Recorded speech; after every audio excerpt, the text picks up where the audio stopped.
history. Script. So it was fun. That's good. Yeah. Still motivated. That was Exactly. interesting. Huh? You That gotta was have motivation. interesting. Yeah? It's live now. Test. You live? Yes. Yeah, it was Yes, fun. we are live now. I'm grateful. How you doing? Busy. How's your daughter? Is she graduating college yet? She'll finish her master's in December. Get it in. Pass it on to you. Pass it on to Dominique and the rest of the staff. Go to the new wine cellar in town this weekend, right? Where'd you go to see?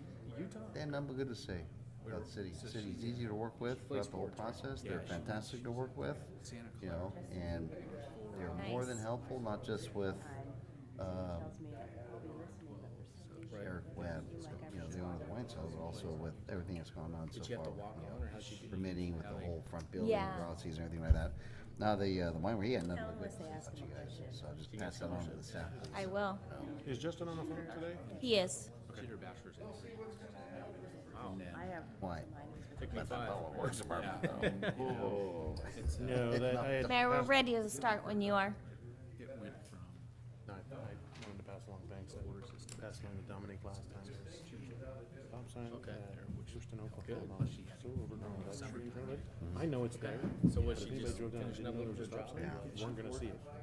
You guys ready to do this? Conference Will now be Lovely. recorded. Yeah, So, yeah. Yeah, I'm ready. very cool. Sure. Yeah. I'd like to welcome everyone this evening to the August 2nd meeting. Would you please stand and join me in the Pledge of Allegiance? To the flag of the United States of America and to the republic for which it stands, one nation, under God, indivisible, with liberty and justice for all. Roll call, please. Councilmember Bellinger, Here. Crumick, Here. Swift, Here? Mayor Pro Tem Legero, Here. and Mayor Alves. Here. Okay. Looks like we have no presentations. No presentation. Good. Well, the first item is our consent calendar. These items are considered routine in nature and acted upon by a single action unless requested by an individual council member or members of the public for special consideration. Are there anyone, either on the council or in the audience this evening, who would like to have any item pulled off the consent calendar? Mayor Alves, upon voting, I will be abstaining from item number 1, Item number as well as abstaining from item number 2, check number 9800. Okay. I will accept a motion for the consent calendar. Move to approve. Second. We have a motion to approve and a second. All those in favor? Aye. Carries 5, well, yeah, 5-0. Now, did we Yeah. go back and vote the other one? No, he was no, just no. abstaining I from. just abstained from yeah. it. Yeah, that's all. I forgot about that. Okay, good enough. Moving on, let's see what we got next year. So staff communications, just a reminder, tomorrow night is National Night Out. If council is joining in the caravan, meet here at the police department at 5:30. Our first stop is at 6, and we have a total of 7 stops. We should be back here by about 9 o'clock. And then we have Miss Escalon is Wednesday night at the community center. Tomorrow is a luncheon for senior Mr. and Miss Escalon. And Thursday is little Mr. and Mrs. Escalon. And then Friday begins Park Feet with the police department's cornhole tournament. And then Saturday morning is the parade. And we need to know if the council is interested in being on a float for the parade, as we have done in the past. We have a float? Well, let's see, Robert used to do it. You still do it? That might be the only twist this year. I'm not gonna be here, so. Okay, so we have to look for alternatives or do without. Anybody got an idea? Councilmember Bellinger? I have a truck. That's part of it. You have a truck and it's open in the back, so yeah, you Yeah. can do that. We throw That's some good seats in the enough. back. That's good enough. Find a driver. That's We good can all enough. fit in the back since Robert's gone. Okay, we need a driver. We'll figure that out. Very good. Done. And we'll meet you down there. Okay. I'll Sure. see if I can get Mr. Dugal to do a couple signs for us. Okay. Okay, Thank you. so we'll just need to let, who's doing the parade? Well, American. Yeah, the Yeah. Legion. I mean, Yeah. I'm still doing the parade script, but yeah. the Okay, Legion. all right, yeah, we'll just let them know that we're in. Thank you. Did he volunteer to drive? Hey, there you go. Yeah, yeah, finish up with your flag duties and come back around and drive the truck. There you go, problem solved. Wow, that was efficient. Isn't it though? That's all I have. Did you have anything? Telling your father he has to do something. Doesn't happen very often. And that's all we have for staff communications tonight. Very good. And it looks like city matters. Okay, we're at, Matters presented from the audience. there we are. I was lost. Okay, matters presented from the audience. The public may address the city council on any item that is on the agenda at the time the item is called. The public may also address the city council on any item not on the agenda that is within the authority of the city council. Each speaker is limited to 5 minutes. Unused time may not be yielded to another speaker. The determination of whether an item is within the authority of the city council is discretionary decision made by the mayor. Okay, so let's open it up. Is there anyone in the audience that'd like to come out and speak this evening on any item that's on the agenda or not on the agenda? And this is when you could come up. And you may come up and have your say. And just all we need is your name, please. I'm Ann Shaddix, the Commissioner on Aging for Escalon. And I just wanted to update you as to where I am with things right now, because I probably will ask for the elected officers from the Mr. Wynn and his staff and any other staff that I can get. We've had a situation where one of our seniors was not getting adequate care in a rehab center. I was able to contact them with the ombudsman. It did take 5 days for the ombudsman to return the call, which, if you're in critical condition, that's probably not a good time frame. But what I'm finding, and then we had another one where verbal abuse, elder abuse was used, and that was reported. But then when you report, you don't know if you're ever going to hear back. Same with HUD. You don't know, are you going to hear back? Who's the overseer to make things happen? So I'm trying to now get involved to see if just for Escalon, if we can have a system that we know who to call, what to expect, and what the outcome would be. So I'm working on that right now.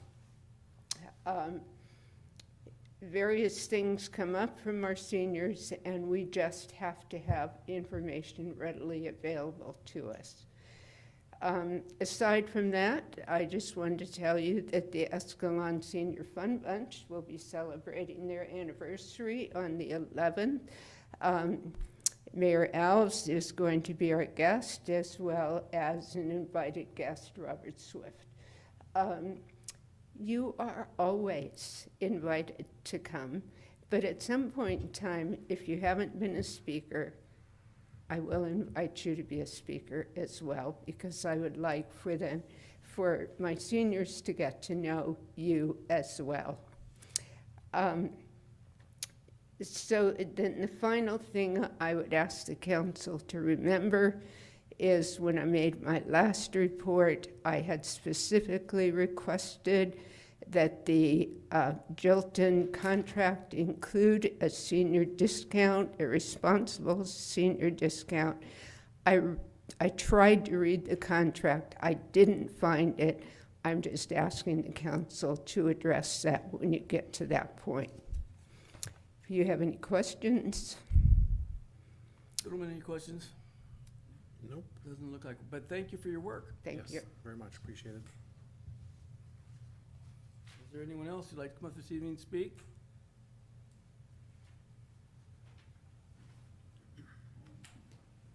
Just your name, please.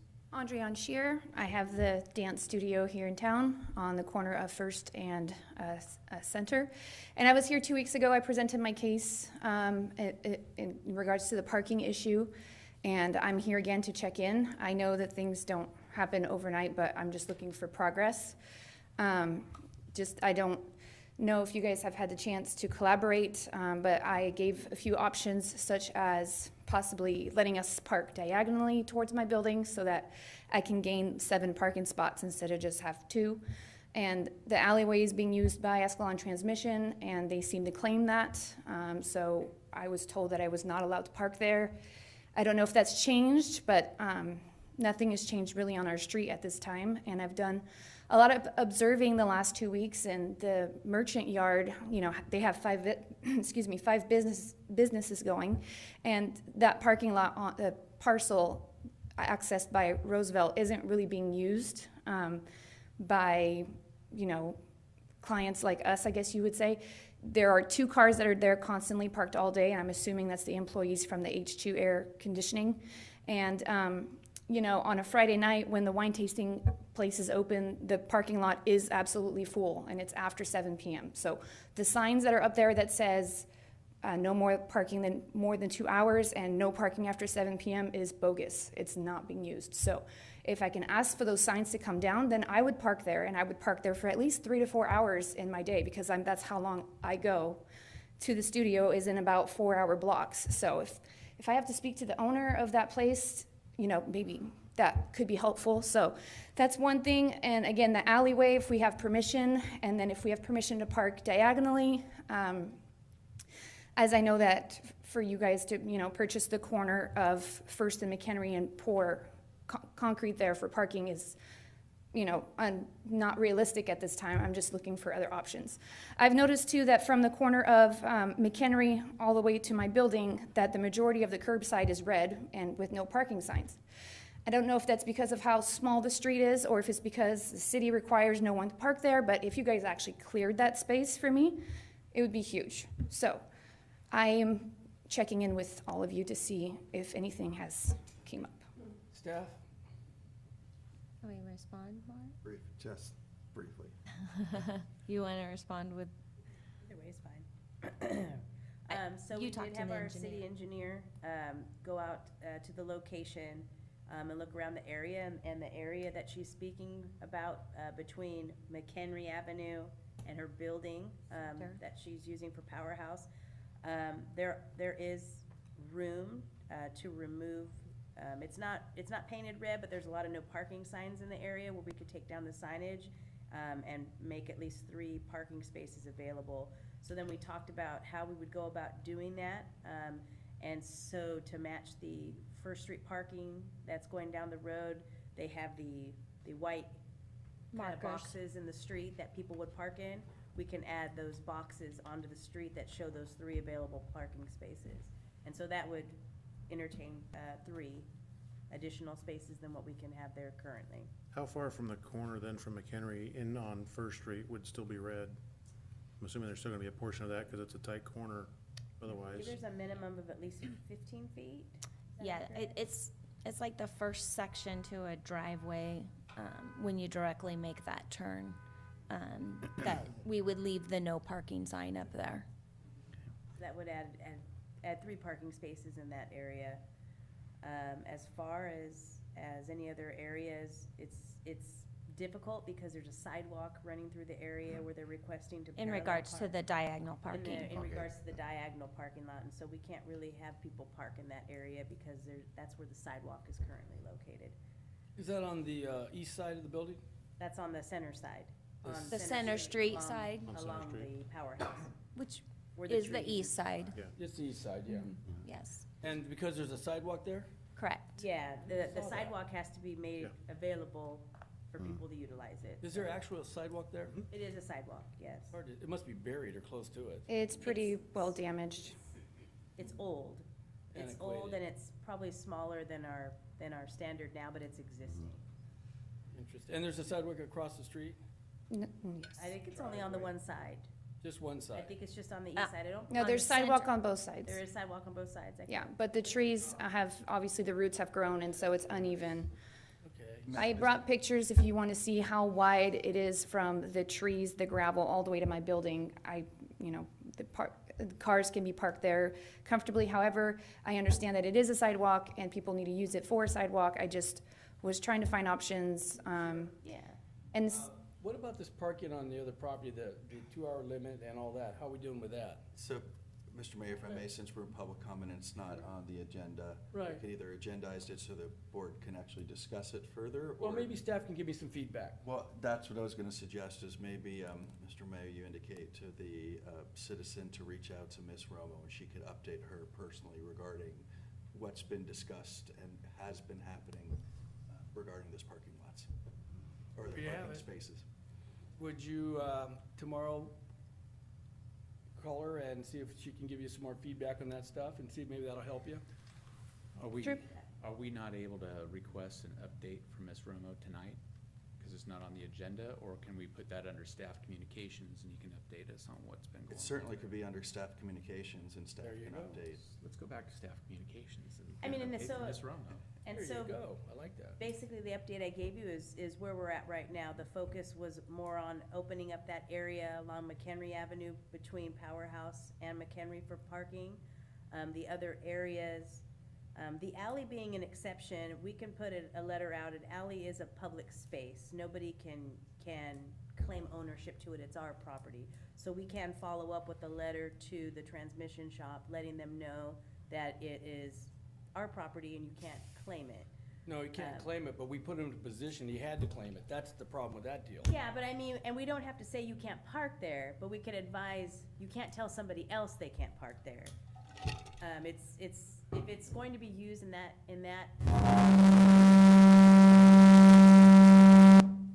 if it's gonna be used in that fashion to where we're aware that people are gonna be parking there and utilizing it for parking because of the shortage of parking, we can at least advise him in a courteous manner, that there's no claim to ownership, it's first come, first serve, or something like that. It's not supposed to be used for parking, given the circumstances of this area. We realize it is being used for parking. We could figure out a way to say that without How about this? telling him, hey, you can't park there How at all. about this idea? Why don't we look at the things that don't affect other people and create another turmoil? Because that's what's gonna happen. So why don't we go back and talk about the parking places we have? And so that's where we had those three spaces. Not those three, I'm referring to the ones at the development, The new development, yeah. the new development. We have, what, 14, 15 places there? Ms. Well- Ms. Romo and I will discuss that, and we Wait. can discuss with the citizen the options that we have come up with. Well, this has been going on for a while with this option out there, and I was just curious what's it gonna take to get something going on that. 'Cause 2 weeks ago, we talked about this. So did anyone reach out to the owner and explain to him that we have some concerns about that? You're referencing the public parking and the 2-hour parking, right? That's right. So, We're getting into discussions that we can't really go into, or shouldn't. Well, let's get it resolved here, instead of having to bring it back up again, because it's something that should have been dealt with. This has been 2 weeks. The sidewalk sounds unsafe, It does. so we need to take a look at that. See if that's an option for parking, given the circumstances over there. that would, Oh, that yeah. would open another can of worms, because it would technically be property owner's responsibility to repair that. Or we just say, get rid of it. It does get used. I think that was part of the issues when there was diagonal parking being done there, was because it wasn't accessible. In the current condition it's in? Apparently so. Would the council like a staff update on this on next one, or would Yeah. it like to have it on the agenda? Let's put it on the agenda. So we Yeah. can have a full conversation about it. Yeah. Preferably with a plan, or the beginning of a plan, And including the input from the property owner. You said you hadn't talked to him yet, or not? Talk to who? Grossi, the property owner? I have not talked to her. no. That'd be a really important thing to do. I mean, he's pretty approachable, so. Yeah, it was just, it was mentioned last week, and so I just didn't know if anybody had the chance to talk. And it's given me 2 weeks to observe the actual area, and, it's, so, yeah. We're kind of restricted on what we can and can't talk about, so we'll put it on the agenda for the next meeting, and then that way we'll have a more full conversation about it. I understand. We'll get there. could I, is there any way they could make 3 more slots on the other side of the street where the laundromat's at? And make a crosswalk right there so that the church could go across there as well? I mean, that would be another few spots on the other side of the road. You're making, I think that one's a turning issue there, but I think we'll that- have to yeah, look at I believe it. that is a turning issue with how close that property is on that corner. One thing you have to remember too, you're opening all these places up, doesn't guarantee they're just gonna be used by her. Correct. True. And opening those places too, especially on that side where the engineer had talked about, that could change in the future if those corner lots are developed as well, depending on what's put there and where it's located and such. And so that this might be something that is available now pending development of those corner lots. Be interesting to see how wide that road really is and if it can support that, parking on both sides Well, across from each other. when they develop, you might Yeah. get a chance where you can actually take some land and I do diagonal. believe that turning was an issue, and that's why they were focused on the 3 spots on the opposite side, because of the mobile home park on the corner and the laundromat right Yeah. along the zero setback. Yeah. I have a request too, also to, not a discussion, but that corner lot on First and McHenry that we've looked at as a, future development.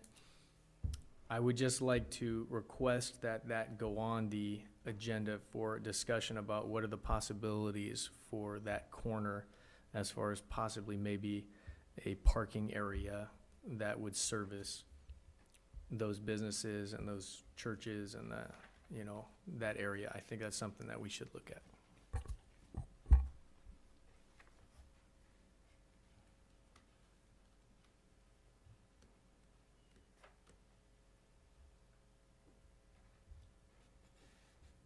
Okay, we done?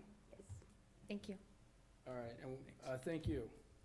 We had a request, I believe, to put on the agenda, an item. Is that what you're requesting? Yeah, I mean, I know it's not on the agenda, so I don't want to talk about stuff that's not on the agenda, but as far as the corner of McHenry and First Street, where that little building is, and it's currently for sale, I believe, I just would like to discuss the possibilities of utilizing that as possibly a city owned parking, lot that would service that area.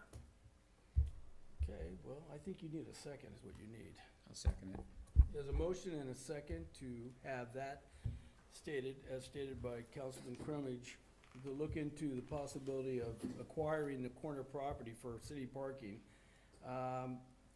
All those in favor? Quick question, do you want to agendize that for tonight, or you're talking about the Probably next meeting. Yeah. Next meeting. Yeah. Just need a consensus And on it doesn't, that. Sounds yeah, like it's you got not, it.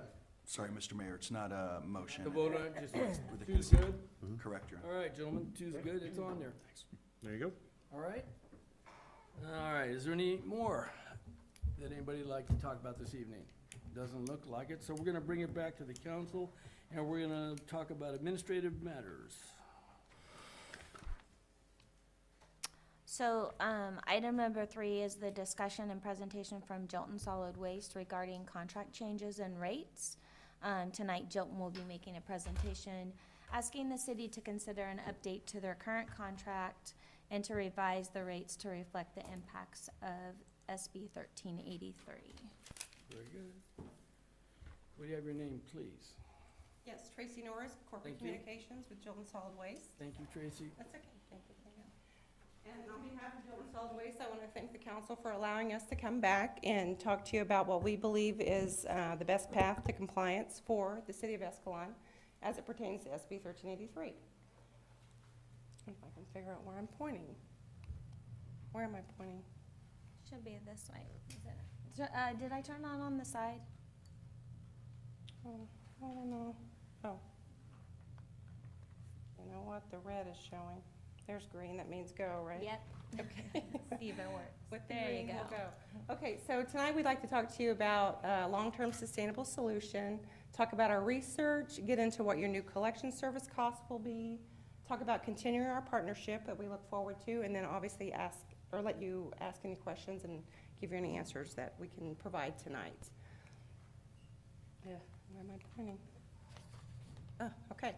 So I really want to start off where I left off, where we left off as a team last time. At a long-term sustainable solution, Jilton Solid Waste is taking a thoughtful, strategic approach to SB 1383 and trying to slay this dragon for all of our jurisdictions. And we believe that the best long-term sustainable solution is mechanical separation of materials with a high diversion MRF and a composting facility and maintaining that two-cart system. We highly do believe in educating our constituents on proper waste separation, but as we talked prior, when I was here previously, it's just not enough. It's great for those that are gonna get it right every time, but as we know, no one gets it right every time. And if they are admitting it, well, something's not quite right there. So we do believe that mechanical separation is in fact necessary, along with our composting facility. Sorry, people, I don't know where I'm clicking. Oh, I went too far. Let me go back. All right. So I want to get in a little bit about what we've been doing since December as a team at Jilton. The team of 12 has been meeting weekly since December to talk about SB 1383 and how we can provide this level of service we've always provided to our jurisdictions as it relates to this mandate and continuing our service. I'll just touch on a few areas that we've been discussing as a team. One big thing we've been doing is performing waste characteristic studies. That's letting us know where we are today. What does our waste material streams look like today by jurisdiction? What do we got? What do we need? That has really helped us in terms of knowing what our percentages are. And then as we talk to vendors about equipment that we need to process this waste streams, what do we need based on the material streams that we have today? What types of equipment do we need? What don't we need? Because, you know, we showed the video with all that wonderful equipment. It's really not about the equipment, it's about separating the materials. And we want to make sure that we get only what we need with, you know, the backdrop of keeping costs down. We also have investigated composting technologies and looking at the GORE system to ensure that when we get our composting facility up and running again, we'll be able to run it efficiently and that we'll be in compliance with the state air and water boards or the California Air and Water Board, so we can run it and make sure that we're in compliance and not have any issues there. So that's just a few things that we've been doing as a team to really take SB 1383 seriously. Want to just take a minute and briefly touch on a lot of the tangible benefits that come from keeping the two-cart system that we have today along with our high diversion material recovery facility. One of the big ones is mechanical separation of organics and recyclables. When we have the mechanical separation, it can pull off not only the organics, which the mandate is requiring, it can pull off the recyclables, and then we can further process that remaining waste stream to really minimize what actually ends up going into the landfill. And then that provides us the highest amount of organic waste, organic waste that's clean, or the cleanest level of organic waste, if you will, or organic material. Another element is, thinking about our businesses and our residents, is keeping the two-cart system eliminates the visual blight of that third cart. You know, having that third cart in our neighborhood streets and alleyways and cul-de-sacs, as well as on non-collection days, what are they doing with that third cart? You know, they're having to look to store it and whatnot. So there's that whole issue.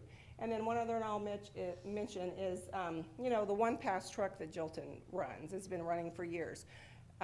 Collection day is going to look the same to your constituents. It's one truck coming through a week, getting both cans, the organics and the municipal solid waste one time. So it'll be seamless to them in terms of how their collection day looks every day, or every week.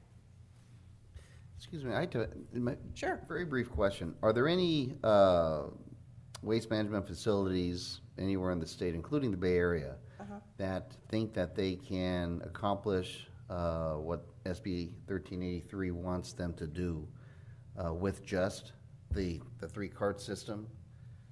Well, great question. Right, and it kind of, I think, tears down the hypothesis that a three-cart system will get you there, because the video that we showed was from Green Waste in San Jose that has a three-cart system, but they run all of their materials across their high diversion material recovery facility to get the targets that the state of California is looking for. So I'm not aware, and I don't know if anyone on the team is, that where just doing three carts alone is going to actually get you. It's one thing to have three carts and throw another cart out there, but it's really not about that. It's about diverting organics from the landfill. And so how are we doing that if we're just giving someone another card. That's assuming that everyone's gonna get it right all the time. And we can't separate our own laundry most of the time correctly, right? So, and, Richard always says, well, they still give, tickets for running stop signs. People still don't always stop at the stop signs, so it's just, we like to think we always do it right, but the reality is we just don't. And but having said that, we still want to educate, but then knowing that Jilton is here to, with the stopgap for those times to make sure that we are getting the targets of the diversion with the material, or with the machinery. Thank you. Absolutely. So, as we're meeting as a team and thinking about how we're slaying this dragon, we're thinking about, well, what does the city need? And we know that the city needs assurance that there's a sustainable solution in place to ensure that you're gonna meet the state of California's mandates under SB 1383. And Jilton is here to provide that. We're gonna do that by providing you the highest amount of organic material diverted from the landfill with the mechanical separation. And as I mentioned earlier with the one-pass truck, we're gonna keep your collection service days and everything the same in terms of having that smooth transition for your customers. It's gonna be seamless to them. That part's not gonna change. We're also, with our composting facility, we're gonna provide you secured capacity for your waste materials going forward. And then also Jilton being one of only 35 compost facilities in the state of California that can accept food waste, we'll be providing you that facility to accept your food waste, which we know food waste is a big issue under SB 1383. So with that, we'll get into your collection service costs.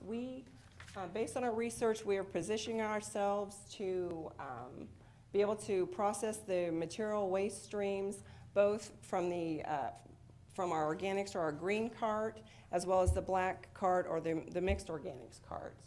And we've presented the rates accordingly with the two rates. And we believe these rates to be competitive. So looking at these rates, your increase for both carts would be $11.74. And that increase includes, the new rates would include the 21-22 CPI increase of 2.5%, and then it also maintains your franchise fee of 10%. And Tammy, just for clarification for folks, that $11.74, is that per billing cycle, or is that per month, and that'll be doubled for us, for our customers in the city?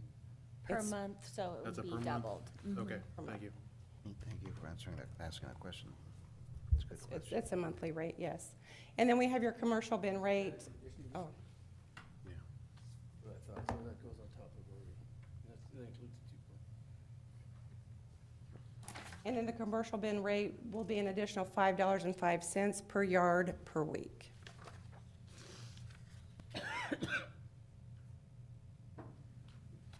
And if approved, these are rates that we would have go into effect 1/1/22 when we plan to have our processing in place as well, hopefully a little before that. What date was that gonna be? The effective date would be 1/1/22. Got it. Mm-hmm. That'll coincide with, us having, the state requiring us to have the 50% diversion of organics as well. So those are the rates. So really, we are very excited about continuing our partnership with the city of Escalon and continue to provide you the level of service that you've come to expect from us. But with that, we also would like to get a commitment from you that you support the approach that Jilton has taken to SB 1383 through the approval of the rates that we just provided you. And we know it's a process. We've got to do the 218 and whatnot, but we're hoping to try to get something in place by the end of September, but at least begin, maybe sooner than later, to have a dialogue with staff, continuing our dialogue to moving forward to getting our new agreement in place. So with that, that's it. I have some questions. Sure. This is just for educational purposes, but what percentage of Jilton's revenues are made up from the city of Escalon?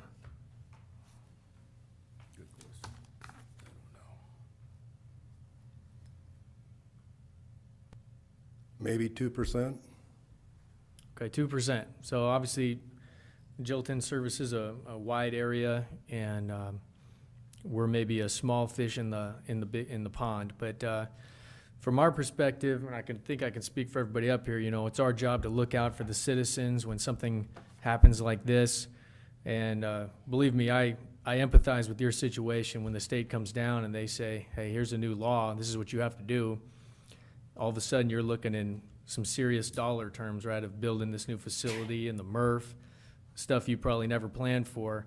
And there's three options, right? So when you are providing a service to a municipality, you can either eat the cost, you can share the cost, or you can, you know, put all the cost on the customer. And from our perspective, I think we're just making sure that we're getting the best deal we can for the people that live here, that it's being spread evenly, right? Because we know you guys are gonna take a hit.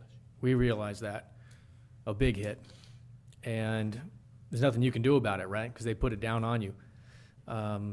So we're just trying to figure out the best way to move forward together, I think, at this point. So we appreciate you being here. I know I do, and finding the best way to move forward. Jilton's been a part of this community for decades. Back when I was a little kid, I remember the garbage man coming by and waving to me, and I mean, I got good feelings about it. So That was probably me. I think we just want to be clear about what's happening, right? Find the best way forward. You guys have a big transition coming forward, and it's not of your own doing. It's coming down from higher up. So we all just got to work together and make it happen the best for everybody. We agree. The mandate to do this is not on us.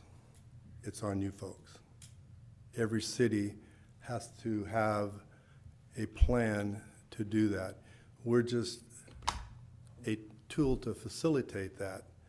And if you do not decide to go with what we have been able to bring, then we still want to collect your waste, but we'll need to know where to go with it. So it's not, we're here as a tool, but the fines, if the cities do not follow it, the boys in Sacramento will be down here, and I think it's $10,000 a day after it doesn't. So, I mean, it won't cost me a dime. It'll cost the citizens if we don't make the right decisions. And that's all we're trying to do is help you folks, because this is what we do. We're mandated to, we're obligated to do it because we're your contractor. But at the end of the day, it's the city's responsibility. Sure. And that's nothing I can do about it. I didn't make the law.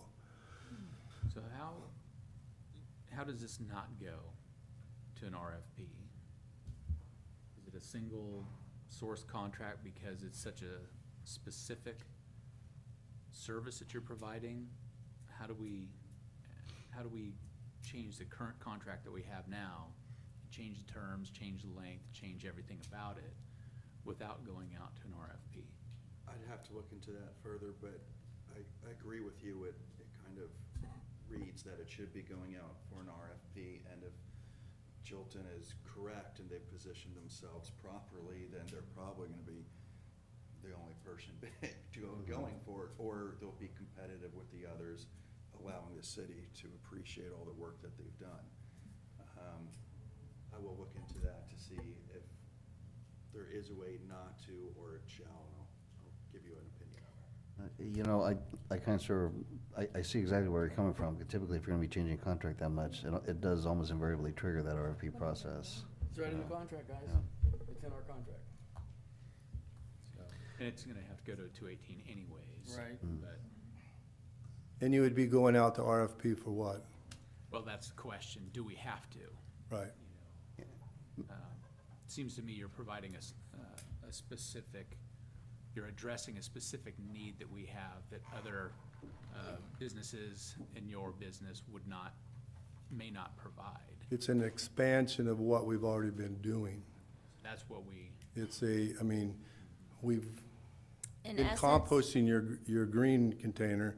Now there's more material that needs to go into the green container that was in the black container when they caught more organics.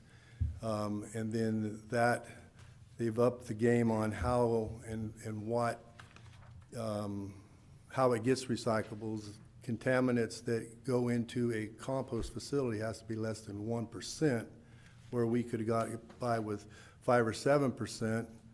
Now they're saying because people will take advantage of that and compost just garbage and call it compost when they've mandated it. So we're trying to do the rules the right way. We're just upgrading what we already have. And so the mandate that came down with 1383 tells us we have to upgrade what we're doing. So that's what we're basically trying to bring in and upgrade and keep the cost down to the constituents. I think you've been a great partner all these years, and I know before when we've looked at renewing the contract, we've found ways to continue to work with you. I think it's possible. Yeah. I just wanna make sure that we're on solid ground, is that, you know, when we roll those rates out, I don't think anyone's gonna care too much about, you know, composting or 1383. They're gonna look at their pocketbooks, and then they're gonna ask us, what did we do to make sure they were protected? Well, So, something that you might be able to use is $7.96 that a truck rolls up in front of your house in a can that we supply and leaves it empty, and you don't have to worry about a thing after that, and we do it. Tell me what service is provided in anything that we get that reasonable for once-a-week service. and you don't have to sell me on it. But I know, but the people that you're gonna ask question is when you break it down and you look at that, is like, really? $7.96 That's for both of them. a week? For 2 cans. That's Can you for go the back to green rate- waste. Can you go back to the rate slide, just so we can kind of take a look at that? So that's $16, $32 a month. Going up from just under 50 to just under 100 every 2 months. $50 a month, $34 a month. $34 a month. It's $414 a year. The organics. So the organics cart is being replaced with the MSW cart? No. No, that is not, Or So it's- the organics card is basically what your green waste is now, or your gray can, or your green can, and then the MSW cart would be your black can. So it's going up to $34.30 a month, so. and we bill Right. Every 2 months, so. 60. But are both gonna be going through that, the MSW, through that, you know, the. there'll you be know, where it's two sorted? different systems for, the organic will go through the organic separating, system and cleaning out any contaminants, Sure. and then it'll go to compost. That's what I was trying Right. to figure out. And then the black can will get the recyclables, That's, and the organics gotta come out of that can also. And so education will also help keep our costs down. If Sure. we continue to educate where people put more organics in the proper places and keep their stuff clean, then that's gonna lower labor costs and stuff to clean the thing. So education is still a very, very important part of this, but it has to be done. I mean, if we can go back in history a little bit, when we first brought the second can in, it was gray, it was a commingled recycling can. And we put our recyclables in that, everything was great. After we went along there for a while, there was a bill called AB 2020, which is the bottle bill. You get money back when you take and redeem your beverage containers. You paid for that when you bought that container. yes. Some people don't utilize that, but people that have a little, well, people that utilize their self right will take that back. Well, that started happening in these communities. People were doing the right thing. They were following a bill that was set out, and it worked. We didn't see those material in those cans, and we said, hey, we have a glorified paper recycling program. Let's put the green waste out of the black can in there and let's compost it all. That helped the cost down by doing those things. So right now, we're looking at this and we're saying, whoa, that's a lot of money. Okay, yeah, it's an increase, but at the end of the day, it's gonna help us keep the cost down for tomorrow. Because we start adding more cans out there, that's gonna add more trucks. You're gonna get wear and tear on your streets, that you're gonna have to raise your franchise fee or taxes or something to repair those streets, because I'm out there on these heavy trucks moving around because we gotta pick up the waste. So it starts snowballing if we don't try to work it. These are some of the things that we're trying to resolve ahead of time, but unfortunately, I don't have a crystal ball. If you do, let me use it for a little bit. I could love to have it. But that's what we're trying to accomplish here. Well, I agree with Mayor Pro Tem Legero regarding the, vetting the possibility of an RFP, and if you can get us back, we're back on that as soon as possible, because again, time is of the essence of this, and we have this whole, with this whole situation, either via email to the council or anything like that. That'd be really, really appreciated.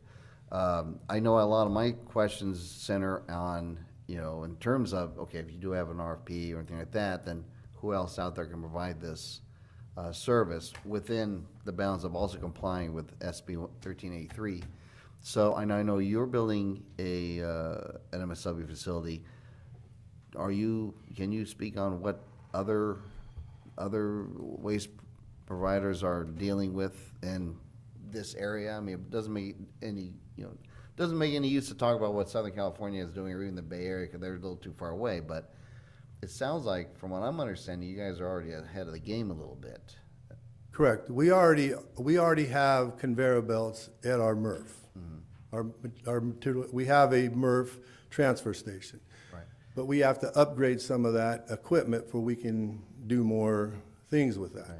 So that's part of some of it. A lot of this is gonna be additional labor and the different things that we gotta do to make that happen. As Tracy spoke about the compost facility. The composting facility that we have had a permit and operated, and we quit composting because of the regulations of the water board and the air board got so stringent, but the technology wasn't there. And we go, we're gonna spin and spin and spin and spin. Then I would have kept coming. I said, no, I'm just gonna figure this thing out, and we'll wait. And technology's here now. That's why we feel comfortable saying, okay, let's go that. What motivated us to do that is in January for Stanislaus County, they asked us to give them a price for they could accept the program. The nearest facility that would take outside material is in Vernalis, and it's operated by Recycal, which is out of San Francisco. And if we had more than 1% contamination, it was $129 a ton. If we had over 7% contamination, it was $235 a ton. And we go, whoa, we can do a lot better job than that, and we still had to spend the money to clean it up, and that's where a lot of the expense is to clean it up. And then we felt, okay, now my destiny and the customers I serve is at somebody else's hands, and we have always tried to give our cities the best foot forward and the best prices we possibly can, and with somebody dictating, oh, it's gonna now go up, it's gonna go up, it's gonna go up, we go, no, thank you. But some of these small facilities, like some of these municipalities, they're gonna have to either go to you or truck their waste way far away to somebody else, because they're just not gonna be able, they won't be able to comply any other way. That's how I'm understanding it is? Yes, right? we already have, in conversation, City of Ripon does their own collection, and they're asking if they can come to their facility, and we basically said, we need to take care of our customers first, that we already have present. We will entertain talking with you.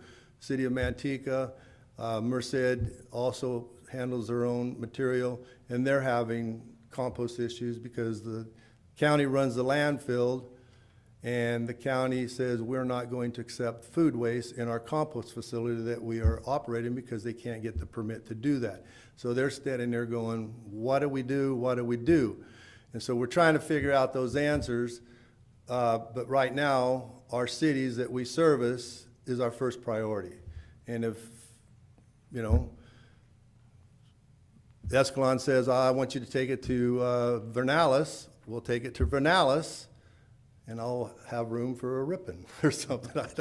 I'll figure that one out, but that's not what I'm wanting to do. I want to take care of the folks I'm working with. Couple of rate questions looking at this, to back to what Peter was kind of starting on. So just out of curiosity, the $34.30 a month for garbage, for your other cities that you provide service to, is that the same rate? It's as the not other exactly towns? the same rate because we have windshield time and we have franchise fees and a few other differences. Some people, you have a senior citizen rate, it still costs the same amount of money to come in front of a house. They can still put the same amount of weight in their cans, but there's a discount there. And those things all come into the mix of what it is. But I can tell you, you are within probably 80 cents up or down of everyone we're servicing. And based on that, that was my next question for Ann, was the senior rate wasn't thrown up on a slide here to take care of that consideration. What are we looking to do for our seniors in this town? Well, there's already a rate that's $2 less than the regular rate. And that's all we're gonna do with the new system as well, is what you're saying then? Yeah, it's already in place, so it just, So they're gonna get $2 per can or $2 total off their bill? it's $2 per can. Well, is it? Yeah, I think it is. Well, the overall service, so $2 a a month. senior would pay $32.30 if you keep the $2 discount. I mean, that was something you guys, With these 90-gallon cans, is there gonna be a smaller can rate for smaller cans? If a senior decided to drop from, I'm not sure what the next one is, but I know, like the blue 60 recycle gallon. cans, the 60-gallon ones. I know a lot of seniors, they got a 90-gallon can out there and they put 2 cans of kitchen waste in there and that's all they put in there. So looking at that, if they so chose to try and reduce their bill, is there an option for a smaller can still for those folks? right now, we still have in place a 60-gallon for the black can.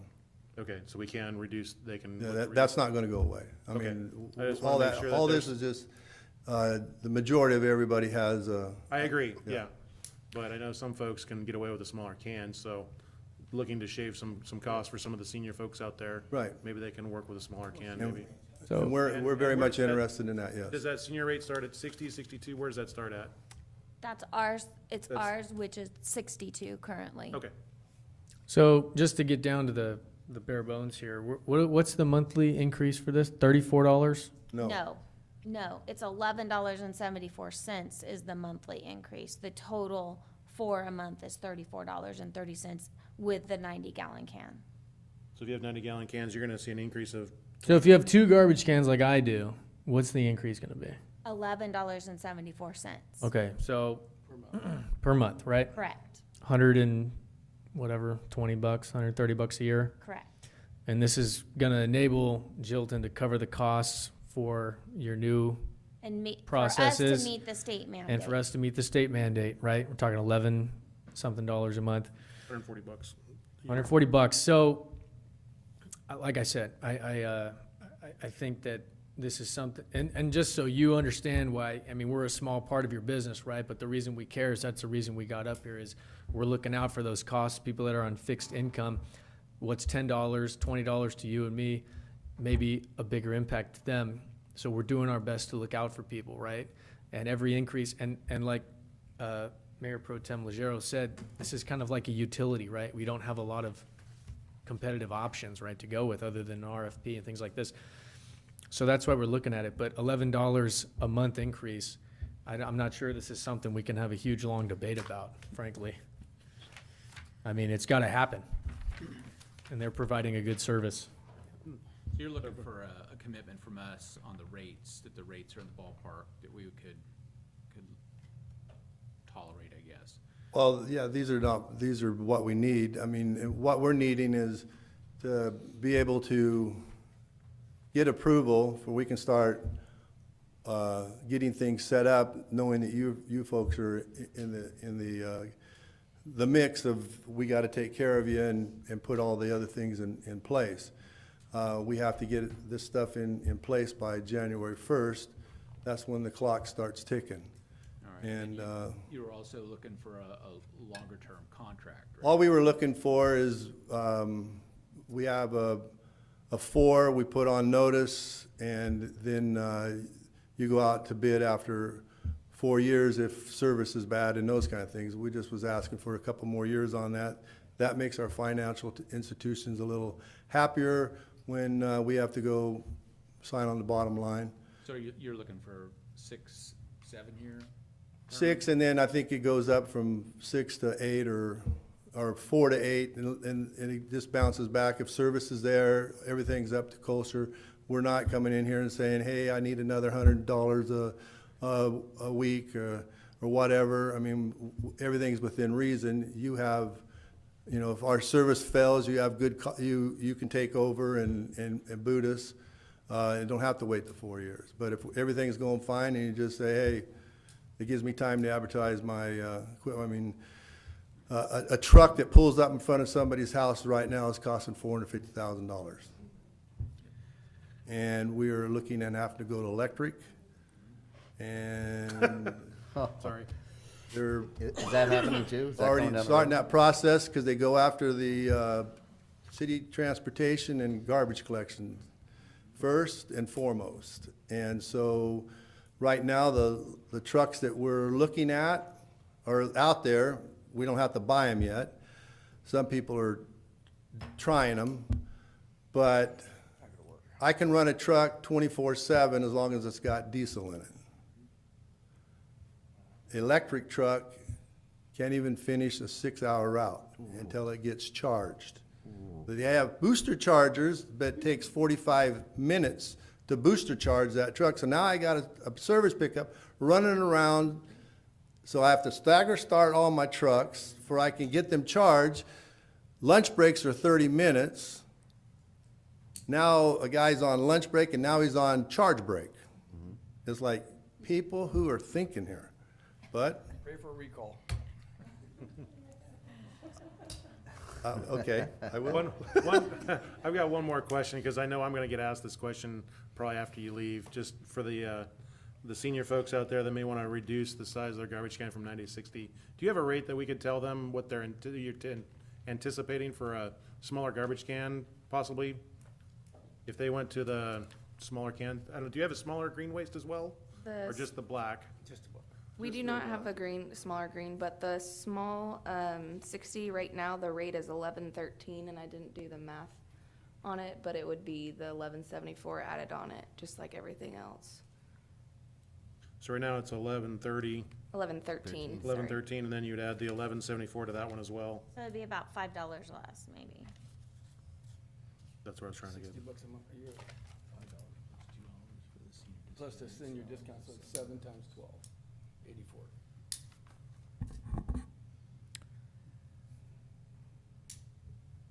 Okay. Any other questions for Mr. Jolin? Yeah, so I don't know where we're at tonight or how close a blessing or consensus can be given, knowing that we need to take a look at vetting as to whether or not we're bound to an RFP. Not that we want to do an RFP, but if we're bound to doing an RFP. I mean, how close can we get tonight to, So what You know. council could do is you could direct staff to work with negotiations with Jilton, providing that legal counsel finds we're not required to go out to RFP. So you could give me a contingency plan, right? that sounds acceptable. If legal counsel finds we don't have to go out for RFP, then staff can start negotiations regarding the contract, and we can start the Prop 218 process, those procedures going, if we don't have to go out for RFP. That sounds real. You know, that would have to probably encompass half the cities around the state. I would think, I don't know. I've never heard of the RFP on a rate increase, but Yeah. Well, I have. In my business, yeah, I'm bound to it. I'm not in mine. But yeah, no, that sounds reasonable. If the council allows me, can I ask a couple questions? Of course. Thank you very much. So, are you guys gonna be building those MRF facilities regardless of whether Escalon signs on or not? More than likely, yes. So is there a possibility that as you go around to the different customers that you have now, and let's say some of the customers say, no, this is not the direction we are gonna take or we want to take, is there a possibility that you might then say, well, it's not economically feasible for us to finish building out what we wanna build out, and then we're gonna be back here going, well, then how do we comply with the state mandate since Jilton pulled out from completing its MRF facility and its composting? Very good question. If we decide that we're gonna do this for Escalon, no, we will not pull out. We will just make our equipment less productive, because there's so many tons processing as you go, and if you have less, then we'll just build a smaller system that will produce less, which performs less. So we've built our facility in mind that it can grow, but the infrastructure of some of the things will be in place. Would that, so it started out with, we're small fish in the pond, we're 2%. So it seems like your major, just economics, your major clients are really gonna be driving what you're really gonna be doing in terms of your infrastructure to meet the state mandate. But the question he asked was, what is Escalon's portion of our revenue? I serve a lot of different things besides garbage collection. So it's every customer that we service is a smaller city except for the city of Modesto. So mostly all the customers we deal with are in the same population within a couple thousand as Escalon is. Then I'll take a step back. So if your company says, well, we don't have not enough interest to go with our infrastructure plan as you proposed it, you're indicating we'll still make sure we meet it for you. We'll just have a smaller system and make sure Escalon and whomever else of your customers want to stick with it, we'll do that. Would that entail another rate increase, though, if that is how it plays out? I would not say that would happen, because we've took that kind of thing under consideration, and that is something we'd have to work through if those things did happen. Because we're talking economies of scale, right? Exactly. So, Some of it's economy of scale and some of it isn't, with what we gotta do. I mean, instead of hiring 7 people, I only hire 3 people. Some of the belt systems, I may not need as big a belt, some of those kind of things. I don't have to run it more hours, all those kind of things. So that all comes down, but if we make an agreement with the city of Escalon and you're the only one that comes along, you're gonna get what we told you. which I think was getting back to Councilmember Swift's maybe point, which is, what are the other options? And I understand it's the city's responsibility to figure this out, and if I heard you correctly, that's one of the reasons you're here tonight, is to ask the city council, if you don't like the plan that we've got here, please tell us a plan that you want us to do, and you'll figure out a rate structure for it to bring back to the council and say, okay, you didn't like that MRF facility idea, you wanted to go with the 3-bin or ship it to some faraway landfill. Is that what the city council would prefer us to do, and you'd come up with a new blueprint? No faraway landfill can be, happen in this program, but I would love to, I would rather not do nothing. Right. But that's the deal, we can't even haul it out of state, there's mandates on hauling it out of state. So what are the other alternatives? The other alternatives, is to contract or go with some other, other companies. The problem is gonna be capacity. Everybody, is not going to be able to do what we do. Just like our composting, if I was starting tomorrow and said, hey, you guys want me to compost your stuff? Okay. I'm looking at 3 to 5 years just to get a permit. Same thing with the if I wanted to put in a recovery facility from scratch, I'm looking at the same 3 to 5. Our facility is already permitted. It already has the areas that we can expand and move on without doing anything different. So that's why we bring what we bring. To take it to other places, now we've got more transportation. When you say take it, I understand Right. your game plan. Right. Everyone's on board with Yeah. it. But when you say take it to other places, what do you mean by that? Well, if you wanted to say to take it to a place that what we was gonna do, you'd probably be, the closest one would probably be in, San Jose. And they're just using their own MRF facility? They have Just they have their own essentially MRF facility, yes.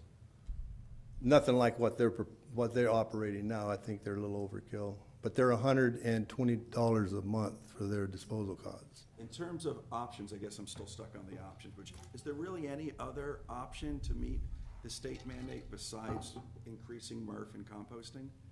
Well, the mandate is we have to pull out the organics.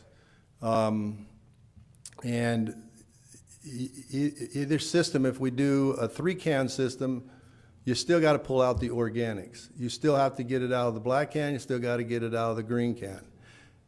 The 3rd can still has to be sorted and cleaned, and that has to go to facilities to do that.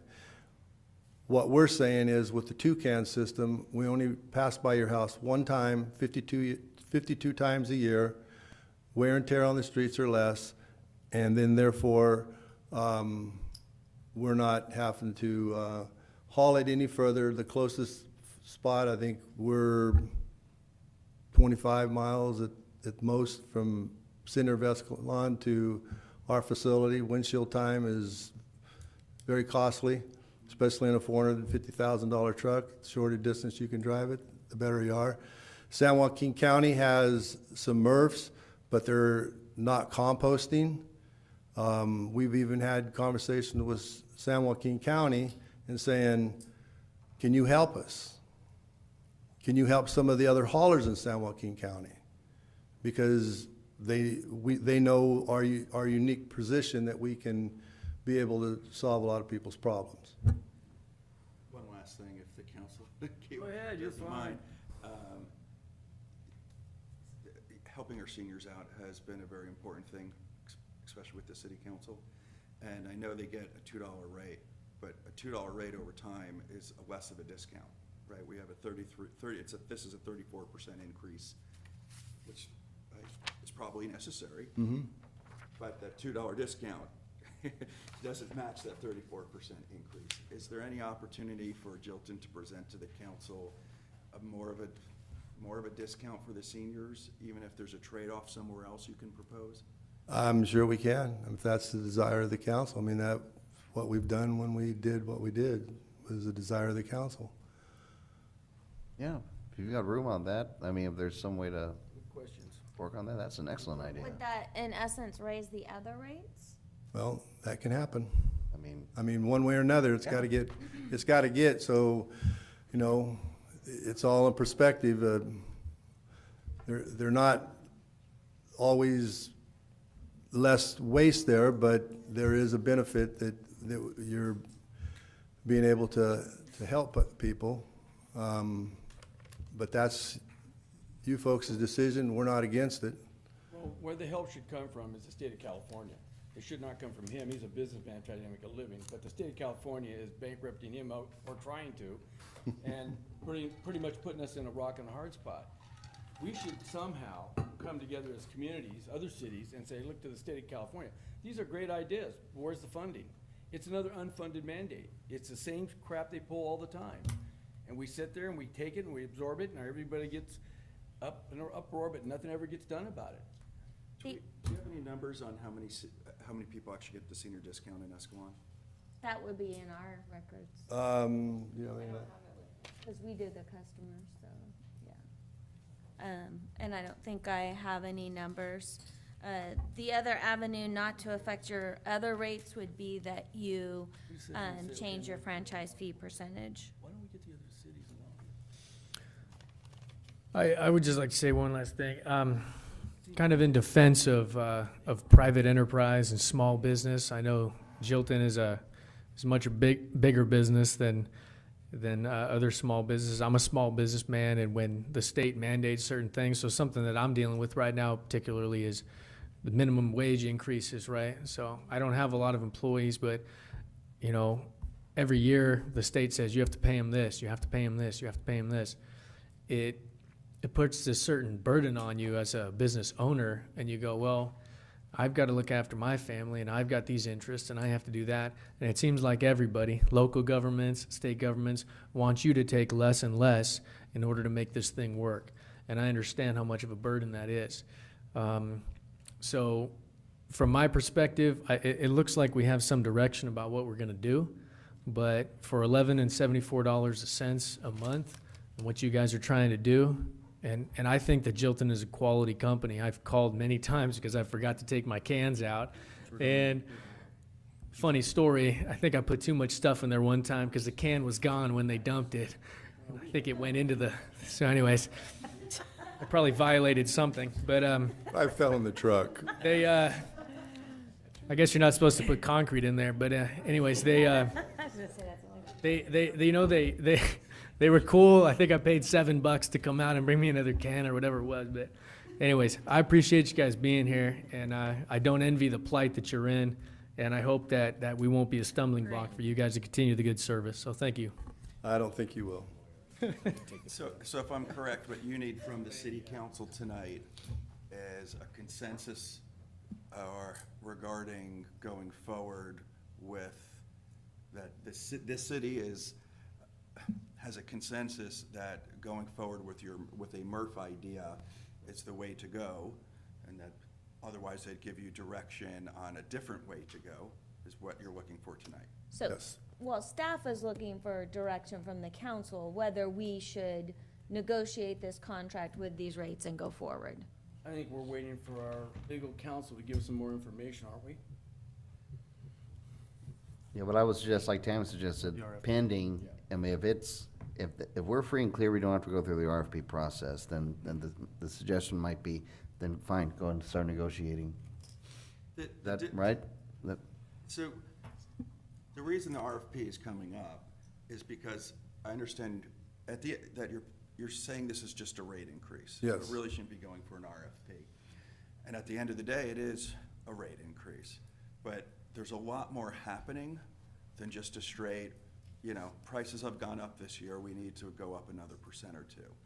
I mean, because of the state mandate. So I feel like it's the overall change that's driving a 34% increase, which is why this seems like such a big deal, and it seems something that should be an RFP versus just this standard rate increase. I feel like that's why it's more than just, well, I'm just here for to pitch a rate increase. If it is just a rate increase, it doesn't have to go. Sure. And actually, That's in the great. contract as there is a provision for Gilton to come to the council for extraordinary circumstances because of state mandates. So it can be just a rate, section 5C, extraordinary cost increases. So it can be, and maybe my email to you or information to you will be, this is just a straight increase. We don't need to go for an RFP. It might be that this satisfies we need a public hearing on the 5C, maybe not. I'll advise them on that.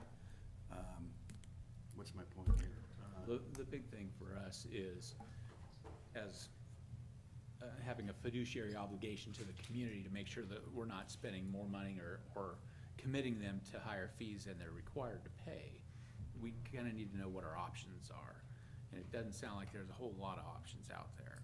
So once we're satisfied that we don't need to dig deeper into what those options are, then I think we go to a straight negotiation and we look at it as a rate increase under the contract, and we do that.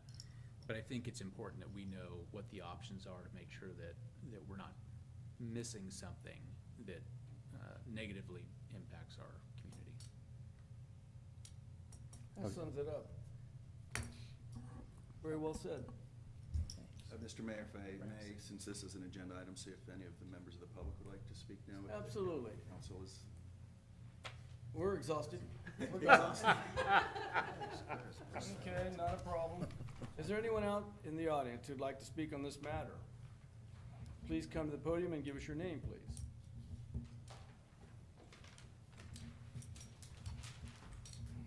I'm Ann Shaddix, and I want to thank the council for bringing the senior discount up. I am not totally in agreement with the discussion. I think that the discount could be greater. It's been $2 for years, and it should go up incrementally with the price increase.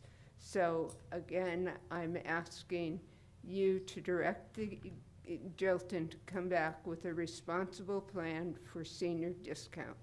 Thank you, Ann. I think during the negotiations, if we get to that point, those will all be discussed and worked out. And I believe they will be adjusted somewhat more than they currently are offered. But I think that'll come out in the negotiations. So I did go back and look at what the senior rate would be had they gotten the same increase.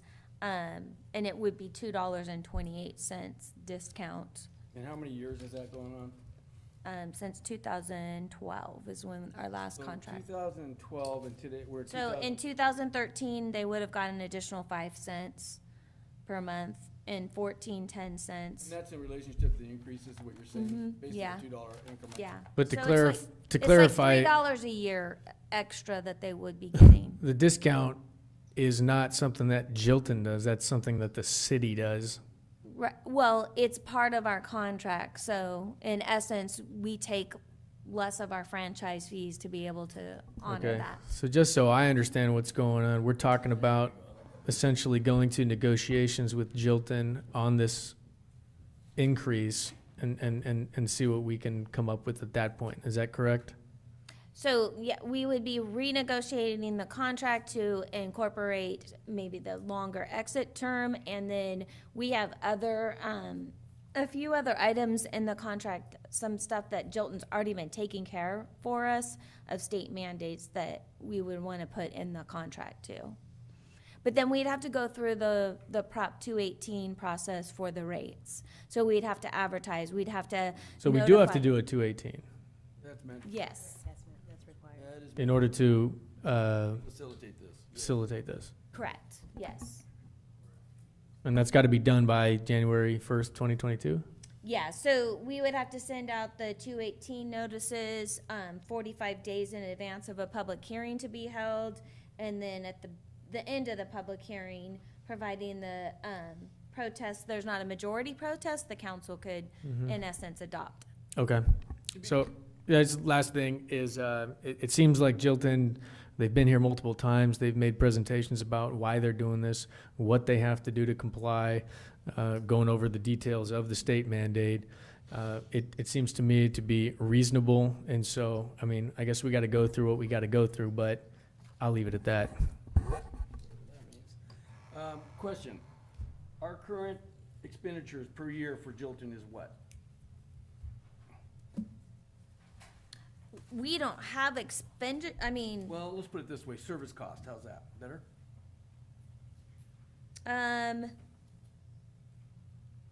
in reference to the cost the of doing- residential, Totally, the whole city. okay, so residential goes through our billing system, and it's approximately,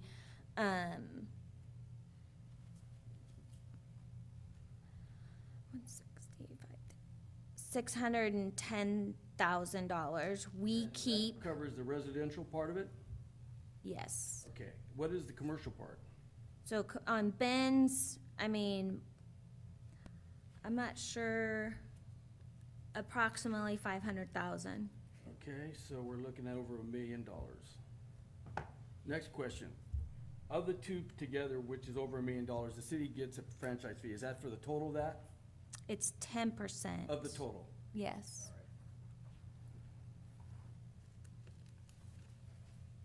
And correct us if I'm wrong, correct us if we're wrong on the numbers, since, Yeah, that's an easy All right, so, okay. I was just thinking, all right, that's good news. I just want to see where we're at with all this. And our current contract expires when? Our contract doesn't expire. I know we have a what do you call it? An A, exit clause that, sunrise, or what do you call it? Sunset. Sunset, there you go. We have a sunset, there is no sunset. Yeah, an evergreen. that's It's an an evergreen evergreen. contract. Excuse me. Yes, That it's an terminology. evergreen contract, so we would need to give them notice, and then there's a 4-year, exit clause within the contract. Is that something they have to supply? In terms of if we were to decide other services somewhere else, would they have to do the 4 years, or could they just leave? I leave that up to, That would be hey, both parties to a contract in writing can modify it. So there would need to be negotiations to see if Jilton would be willing to essentially waive the 4-year term, that clause, that term. But it's both groups have to figure it out. It's not one or the other. Correct, because the contract Okay. term states there's the 4 years. Okay, So there's 4 years unless there's other negotiations which would. all right, very good.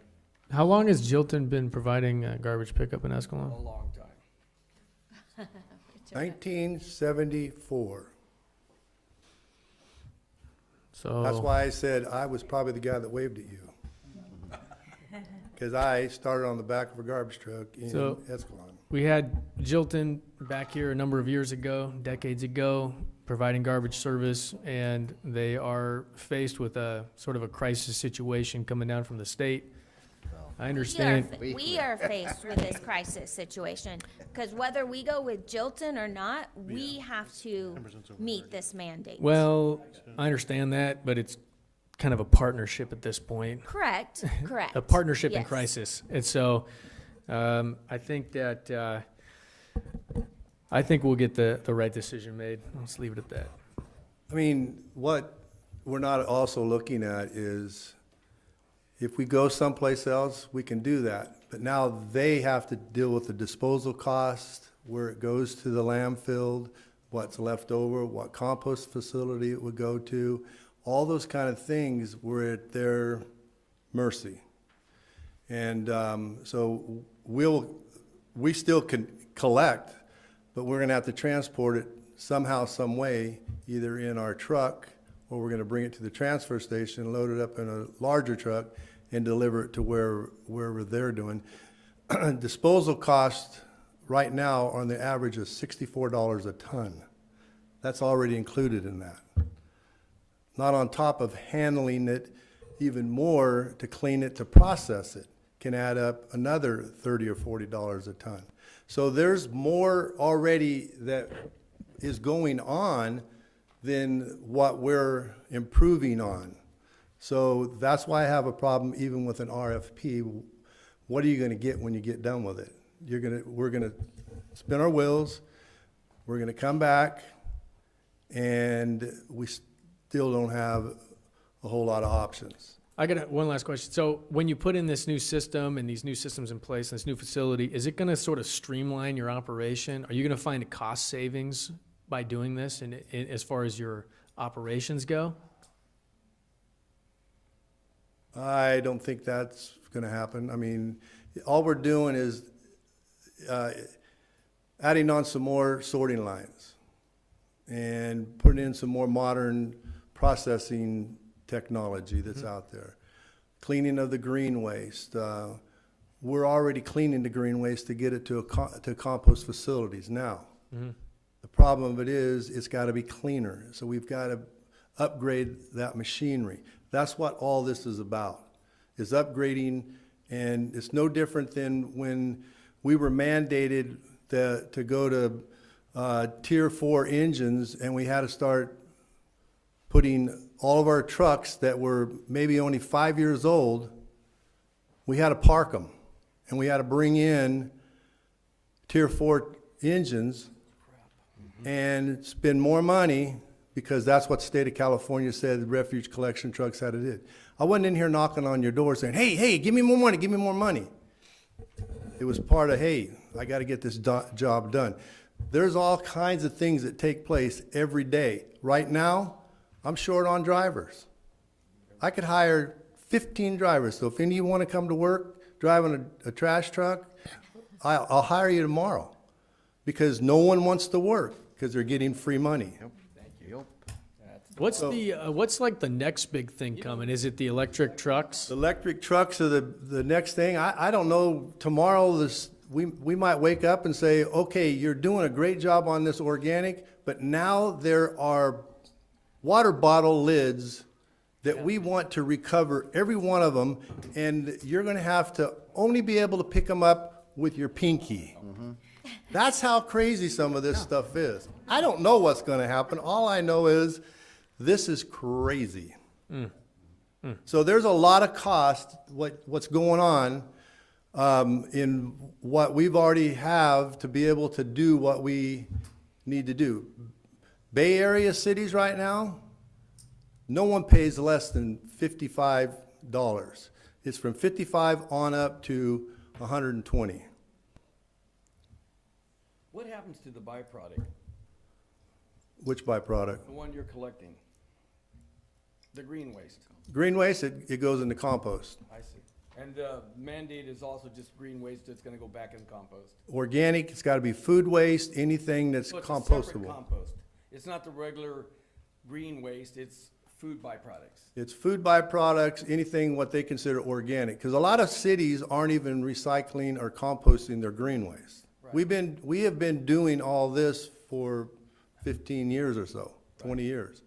Okay. And a lot of cities, and when we've been debating with some of the issues with the state, it's like, you guys are doing that? Yeah, we've been innovative. We're one of the few companies that have one truck picking up 2 containers and passing by your house 52 times a year instead of 104. Because normally, if I was passing by your house 104 times, I wouldn't be able to have that cost that I have right now. So these are things that we've done. This is not, and you don't have to answer this, it might not be in any of public record or my business or whatever, but did you talk to the city of Modesto yet? Have you like gone before their city council? We're in the middle of discussions with City of Modesto, yes. Did you already went before their council and got feedback and stuff? We went before their council in the separate meetings. We haven't had the council meeting like this one here yet.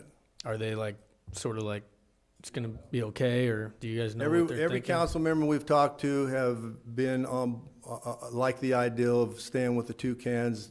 They have 2 cans in the city of Modesto, just like Escalon does, service the same kind of equipment, all of that kind of stuff. So Okay. we're still in line with that. The problem of it is, City of Modesto, it's not a problem. City of Modesto has a compost facility. Yes. But they just raise their rates for you folks, but not themselves. That's how you stay in business. And that's what's gonna continue to do it, and their compost facility right now is needing a lot of help. So we don't know where that's gonna end up, if the price is gonna go up even more. But right now, the rate that the city of Modesto is charging for your green waste is $75 a ton at 1% clean, and we haven't got to 1% clean. So we don't have the machinery to do it yet. So that's where we're at. So time is of the essence. I understand there's a lot of decisions to be made, but we gotta get this thing tracking for we can have that thing ready to go by January. So my question is, how long will this process take before we can get back and have another public hearing, I'd imagine, or direct the council to make Next meeting? Yeah, let's do next meeting, huh? I like it. Well, we can't do a public hearing at the next meeting, because we have to advertise and we have to send out notices. So at this point, we still need to decide, confirm. And also under 5C of the contract, which I really feel like this is where that's heading, it does require a public hearing, but it also it's upon petition by Jilton. So we will need a petition.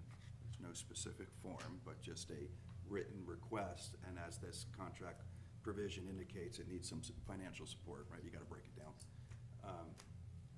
The petition, we could put it on the council meeting. Next Well, meeting? not the next one, because we need the notice, we have to meet the notice. So it'll be 2 meetings. I think we, And it may be 3, because, well, if we have to follow the Prop 218 process, you have to have a 45-day notice. I think we. And move you have to forward. get together the mailing to get it out. They have to approve the mailing before I can get it out. So you can plan ahead for this, the next meeting, we probably need to get an update whether we can, Skip the not RFP. follow the RFP and get an answer to whatever realistic options there may or may not be. So we could have that answer by the next meeting.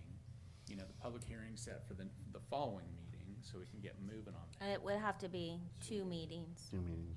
Not this next meeting. Well, at the next First one in meeting, if you September. set the public hearing, the notices have to be sent out 45 days before the public hearing meeting. That's the 218?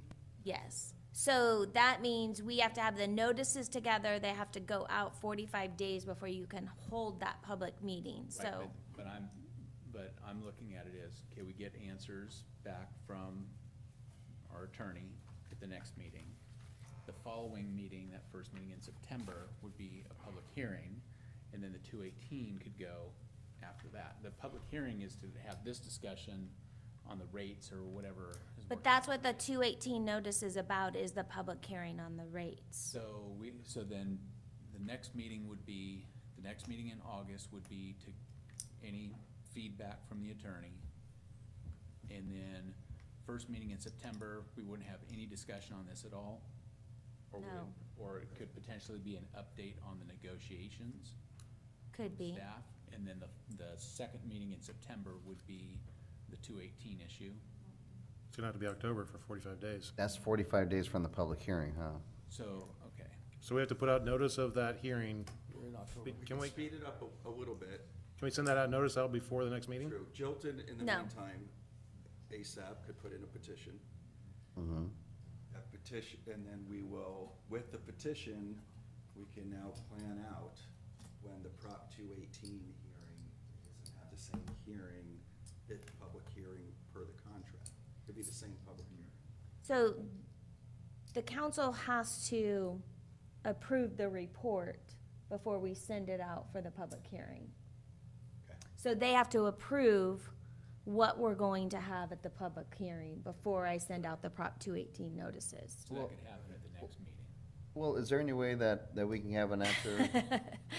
But is there any way, if we can have an answer from our legal counsel before the next meeting, you know, let's say in the next 3 days, I don't know, next 4 days, then I'm wondering why we couldn't have that, initiate the process starting that next meeting. I mean, I know we gotta wait for 45 days, but, you know, we get the petition in and you give us an update on the beginning of negotiations at the next meeting, assuming there's no issues, you know, with the RFP.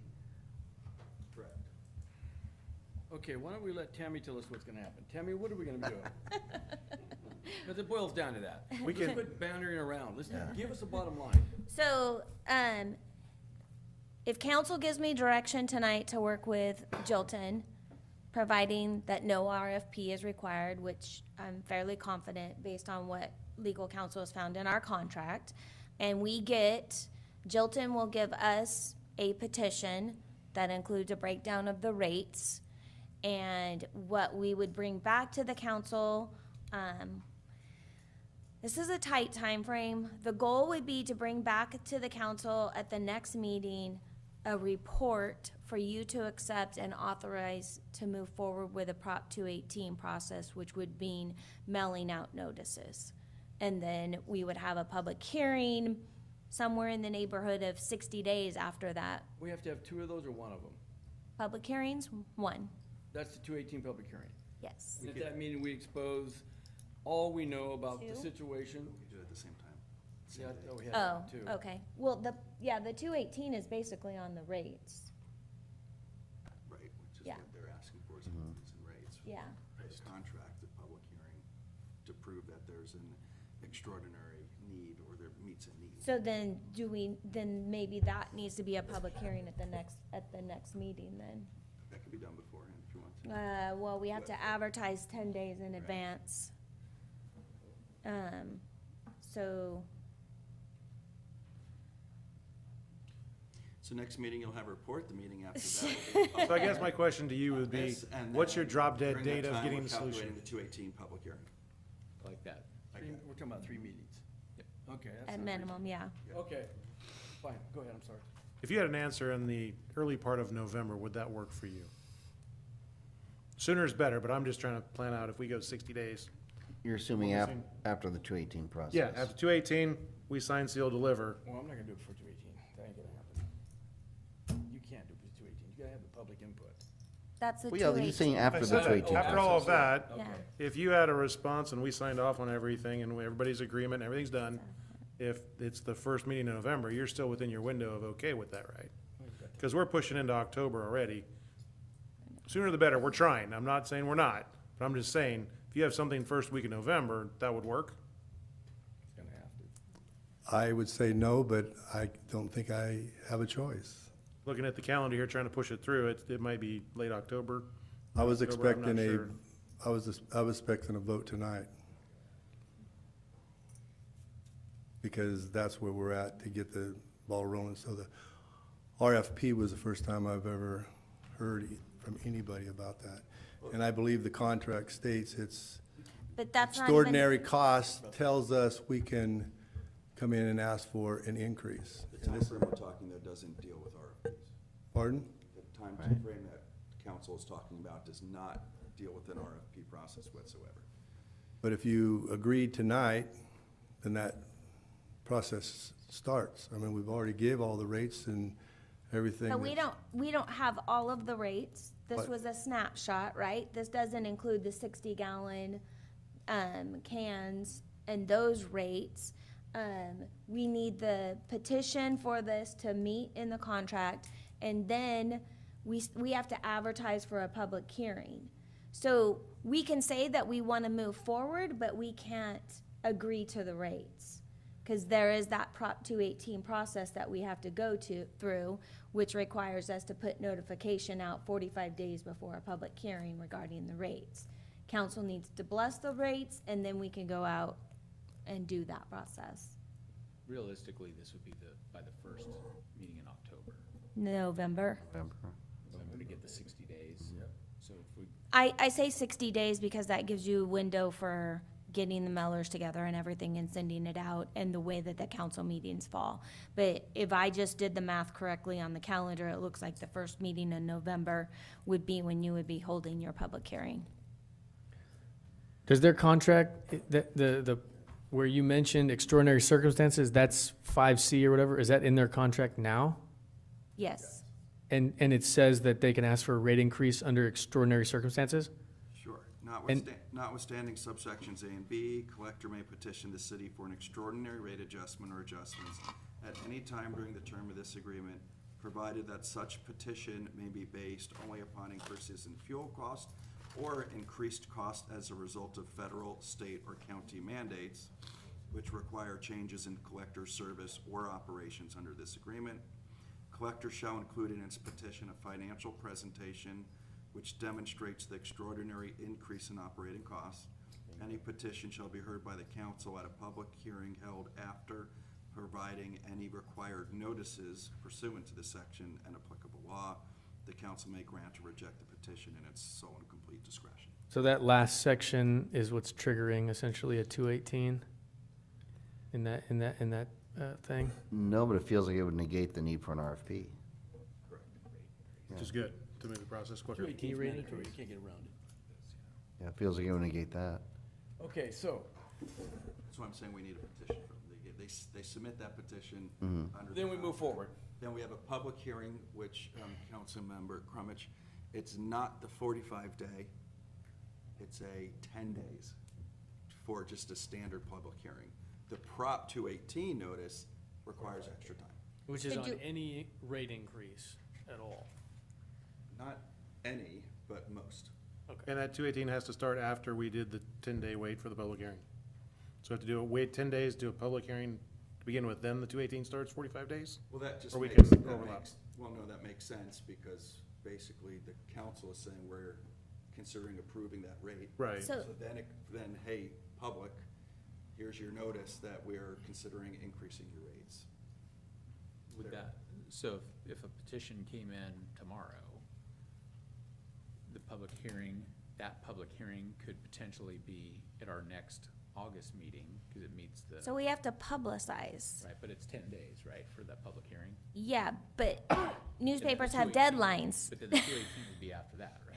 But we still have to advertise the public hearing 10 days in advance, and there's deadlines with the And this newspapers. Like, there's newspaper's- no way I would be able to get it in Escalon Times for our public hearing. Okay, so I let's, could get it in Stockton Record potentially, or Modesto Bee, but it's not, I mean, it's not gonna be in your Escalon Times. Their deadline's right now, Yeah, or it was last week. last, yeah. Yeah, for this Wednesday, it would need to be in this Wednesday's newspaper, and that deadline was last Wednesday. okay, so we can get to a bottom line here. Let's have the bottom line. We've been through this thing 100 different angles. What's our bottom line? There's a process, and it's gonna take a while. I can't, I mean, we need the petition from them. I need permission from the council to negotiate on the contract, and we can move forward. Okay. Is there a possibility of moving the meeting that's scheduled for the 16th back 1 week, because August is a long month with a lot of Mondays in it, to the 23rd, so that we can move this along and not skip a meeting until the first week of September? Is that allowed? Ask her. Have a special We do meeting, a maybe? public hearing Or at a special meeting for that? meeting? I mean, can we do that to not wait till a standard meeting? I don't know if we want to have a 16th and a 23rd, but, Or have a special meeting. or have a I don't know. special meeting, can we do it for other things instead of waiting, because August is a long month? Well, there's it's a certain long time. guidelines for special meetings, so we'll have Yeah. to look at that. I'll have an answer by the end of this meeting. Okay, just a thought. I mean, I feel that, Mark, what you've already read kind of sort of, blows apart the notion of requiring an No, RFP. RFP, Okay, so that's yes. good. So then, if that's off the table, then now we're down to just giving you approval to, start the negotiation process pending the petition. Right? Correct. The big picture was, if I may, we needed numbers from Jilton as to what they were expecting to do, given the new mandates, an update from the last presentation. We've gotten the general outline of that.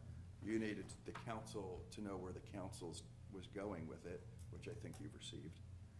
And now we're into the procedure essentially of how to get this done. Okay, so the final vote cannot happen until after the 218 is approved? Or is the time span of that? Is that how, I mean, I'm just looking for some Essentially, yes. dates to know that I got some security that we've got, it's coming, waiting for the other stuff. I can do that, it's just that I need to know where I can continue saying Escalon's in. So the Escalon's final, out. so we'll have to look at when we can hold a public hearing. If we can do a special meeting, we may have to do a special meeting in August. But you're looking at November for the process, to get the final stamp of approval on the rates. But we'll start the process, it'll be out there and going, that we're gonna move forward. It sounds like because the 218 is a state mandated thing, you're gonna run across this in every city you work with going Yeah. forward. I would expect. That's why I We're not- was we're not the expecting this outlier here. meeting to be that beginning to start the 218. Everybody else is gonna have the same city, same problem. Once you say yes, and the 218 kicks in, it gets yes or no by the public, and then after that, it's a done deal. So basically, you need a consensus from us tonight to proceed with the negotiation process in the next, start down this path, right? Yes, Okay. Just consensus yes. or an actual vote? Just consensus? Direction, consensus. Whatever this council would like. What's your pleasure, gentlemen? I'm ready to go with it. Move it forward. And you guys are good with staff negotiating the Yeah, contract? Yes. Yeah. Okay.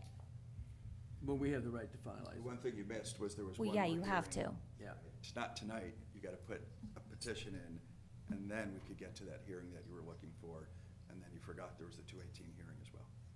But we're there, we're with you. Okay, All righty? but we're still November. That's unfortunate, For but the yeah. final approval, yes. Still before your January rates kick in. Thank you for your time, I appreciate everyone. Sorry. Thank you. Thank you. Thank you. Tammy, one last question for you. On the senior rates that are coming out of our franchise fee, it looks like, what is the total annually? I don't know that total. I want that answer at the next meeting, please.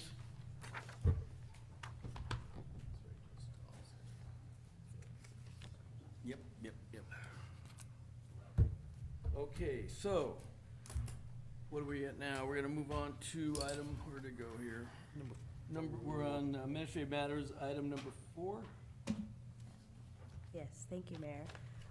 So at the last meeting, a member of the public brought to the council's attention Senate Bill 9, which is addressing a state mandate increasing density in single-family zones.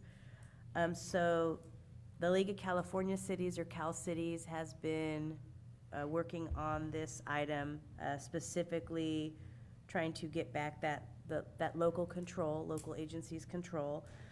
So they have stated in past letters and discussions with the state, California is geographically and demographically a diverse state, which is reflected in its 482 cities and 58 counties. A little background is local elected officials are charged by the California Constitution with protecting their citizens' welfare. One chief way of local governments doing this is by exercising control over what is built in their community. Local officials balance the need for additional housing against the concerns and desires of their constituents. Where appropriate, those officials enact ordinances to shape their communities based on local conditions and desires. Moreover, these planning actions and decisions take place within the confines of state laws that require local governments to plan and zone for new housing, subject to certification by the California Housing and Community Development Department, under threats of fines for improper denial as a result of recent legislation. SB 9 requires a local government to approve a housing development containing 2 residential units in single-family residential zones and urban lot splits, thus creating 2 independent lots that may contain up to 2 residential units on each lot, even though it's a single-family zone. The city of Escalon is committed to the city's planning and zoning ordinances and continues to respect the community's input and involvement when it comes to housing development. SB 9 is a top-down, one-size-fits-all approach to land use policy that fails to recognize or incorporate local flexibility, decision-making, and community input. Nearly all cities are currently updating their housing plans to identify sites for more than 2 million additional homes. SB 9 disregards this process and mandates more housing in existing single-family zones. Lawmakers must avoid pushing new, unproven policies that undermine local planning, change the rules midstream, or conflict with the myriad of new housing laws recently passed that cities are now required to implement. Opposing SB 9 attempts to uphold local government decision-making and community involvement in the housing planning and approval processes. SB 9 is of immediate concern because it has passed state Senate and is scheduled for a vote of the Assembly in upcoming weeks. The city's representative with Cal Cities has encouraged the city to write another letter of opposition to its legislators.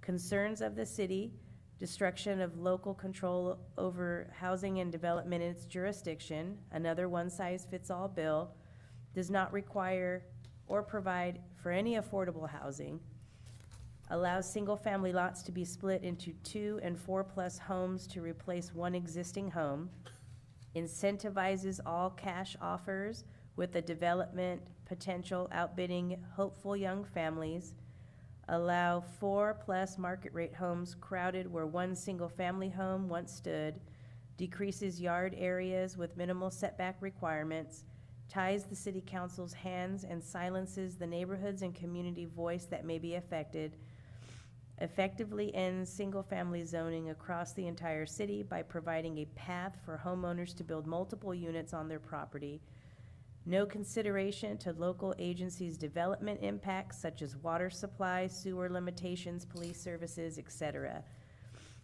Another bill that was mentioned at the last meeting was Senate Bill 10. That is another bill that could potentially affect planning and zoning on housing development and density. It hasn't moved forward at all, and so it's currently listed under the watch system with Cal Cities, or the League of California Cities. And at this time, they have not reached out to any local agencies regarding the status or asking for letters either in support or opposition of that bill. So we did attach the draft letter that's been drafted for this round of sending it out.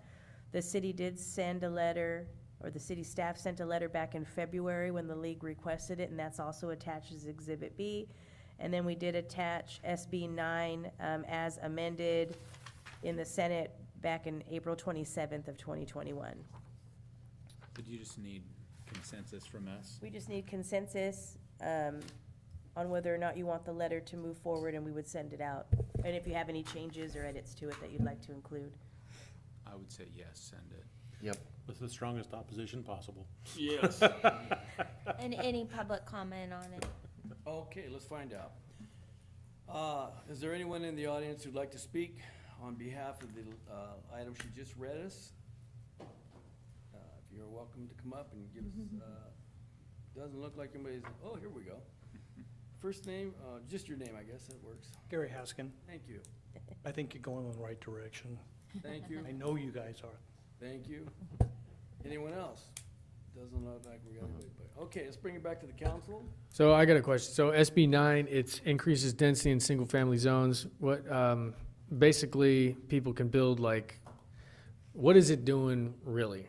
So essentially, it's getting rid of single-family zoning. So we have portions of the city currently and future portions that are zoned for single-family residential, which limits the density. Our current density numbers, I believe, is up to 5 per net unit, 5 units per 1 net acre for single-family. It might be a little less than that, I can't recall offhand. And so essentially, it takes a single-family zone, which the city is all about zoning. We're zoning specific sections of town to incorporate certain types of uses and/or housing. And that meets all of the city's plans for the future in regards to all the services that we would provide. And so it essentially turns a single-family lot or areas into multifamily because you're increasing that density. You're allowing up to 4 houses. You could have up to 4 units if at maximum extent somebody comes in and creates all the units that you're allowed to create on the one lot. You could create up to 4 units on each lot, as well as splitting it into another section that you could put another 4. So essentially, you could have up to 8 units if done according to state Two law things here. on one property. Which is fine, but it For strips us of. multifamily. It strips us of our ability to Yeah. say Bingo. yes or no. So Yeah, and that's- and that's my it turns a lot of thing. areas into multifamily. So a lot of the concerns that come up is that people who live in single family don't want that coming in next door to them, or they feel like it affects their property values, or you're loading multiple units because of the state mandates are minimal. It's taking up a lot more area of the lot than the city would typically allow, and so there's no yard space or their setback requirements aren't respected. We're losing We're control is what regulated. it boils down So, to. right, what it and, really and boils so down to. the reason I'm asking for clarification is I'm not, like Jeff said, having more housing in certain areas if people want it, there's nothing inherently wrong with that, but losing local control, I think, is a huge thing that is a red flag for me. And so on something like this, I would strongly, encourage, Well, after living in Southern California for as long as I have, I'm gonna tell you what it looks like. You saw residential homes in LA, West Los Angeles, turn into 22 units, 40 units, you name it, when they did the same thing. And you drive through the areas in West LA, and you see a house, and then you see apartment buildings on each side of it. That's because of the crap they're trying to pull now. No, I get it. I lived in LA too. I lived in probably one of those things you're talking about. And but I think we want to maintain a nice community. That means having a yard, having certain setbacks, having people not be built on top of each other. And a bill like this obviously is coming through because it's the heads out there that think they know what everybody else should be doing. And I think we need to have control over that. And so let's send it, write it in red ink. Okay, do you need a vote on this? Yes, please. Okay, gentlemen, Well, move to send a letter to the city's representative and the League of California Cities in opposition of Senate Bill 9. very good, we have a second. Second. We have a motion and a second, all those in favor? Aye. Motion carries 5-0, great. Thank Let's you. move on to the last item. Consideration of whether chapter 17.6 of the Escalon Municipal Code should be amended for clarity. Staff, That is me. Let me just find it here. plain and, it's just a little confusing to me, but Okay, Want so, me to hit it? item 5. I apologize for that. So this item was requested to be brought before the city council for review and discussion by Mayor Pro Tem Legero and Mayor Alves. In order to process any amendments, advertisement in the local newspaper and public hearings at both the planning commission and city council are required prior to their adoption. The ordinance would become effective 30 days after its adoption. So essentially, chapter 17.46 of the municipal code has to do with non-conforming uses, buildings and lots. So typically, situation-wise, is we do have properties throughout the town that are considered non-conforming. We have a lot of them on Roosevelt Avenue. We have a few down Highway 120 or Jackson, California, those streets where they are zoned for commercial use, but have houses there that are being used as residential. Or the use is currently residential, but it's outdated. We've rezoned it to where the city sees commercial in the future in those properties, but there's houses or residential use still being utilized on that property. And so this item had come to our attention because primarily if that use ceases after 6 months, it expires and it automatically moves into the new use or the existing use that it's actually zoned. So if you have a residential house that sits vacant for 6 months or longer, the city has the authority or the discretion to move forward with forcing the use that it is currently. So essentially it could be sold to somebody and they can't utilize it as a house anymore because it had a cessation of use. And so it's now commercial, you have to open up a business there, or you have to update it. We had another property that had this process as well. It was located on Oklahoma. It was a doctor's office, or excuse me, a dental office. In the past, had been a dentist office for about 50, 60 years, something like that. They moved out, put it up for sale. It sat vacant for longer than 6 months, so the commercial use of that building had expired. And so there was somebody who was interested in continuing to use that lot as a mixed use with a commercial component. And they had to go to the planning commission to seek approval to bring that commercial use back into existence. And without that approval, it's required to go to residential, which is its current use. So, It's current zone. its current zoning, I apologize. Zoning use, it's a little confusing. And so that's where this item was, and I don't know if Mayor Pro Tem Legero wants to get into his specifics for this item, but it's staff's understanding that the 6 continuous months may not be enough time, or maybe we update the language to allow for a longer period of time so that, given the circumstances, people have more time to be able to, before moving into that use, so. And this is specific to certain areas in town where they have been, years ago, converted from a residential zoning to a commercial zoning. So there are homes still in those commercial zones, and the way this is written, that if that house sits vacant for 6 months, it loses its status as a residence. And I think the problem is there's a difference between occupied and residential use. And say somebody is living in that house, they pass away, the house ends up in probate, and it goes for some extended period of time where it's unoccupied. That technically means that it will lose its residential status and revert to a commercial use. It creates a problem for the owner or the heirs that end up getting that property, who may think that it's a house, when in reality it's been converted to commercial use. So they can't market it, it can't be sold as a house. They'd have to come back to the planning commission, come back to the city, and go through the whole process. What I think, based on that last item where the state is really focused on residential use, and you see a change in commercial properties now, a lot of vacant commercial properties, I think the prudent thing to do is to keep it as residential. If it's a residence and then there's some city action that changes the zoning and to non-residential, but it continues to be a residence, I think the owner of that property, whether it's the existing owner, the person that purchases the house, or somebody that inherits the house, I think they need to do something affirmatively to say this isn't a residence anymore, rather than just having it automatically revert to commercial property. So I'm looking for a change in the ordinance that would make, that owner would have to do something, they have to say it's no longer a residence, I'm not selling it as a residence, I want it to be commercial. I think it's the reverse. Under the current circumstances where we do have a shortage of housing, we want to keep residences.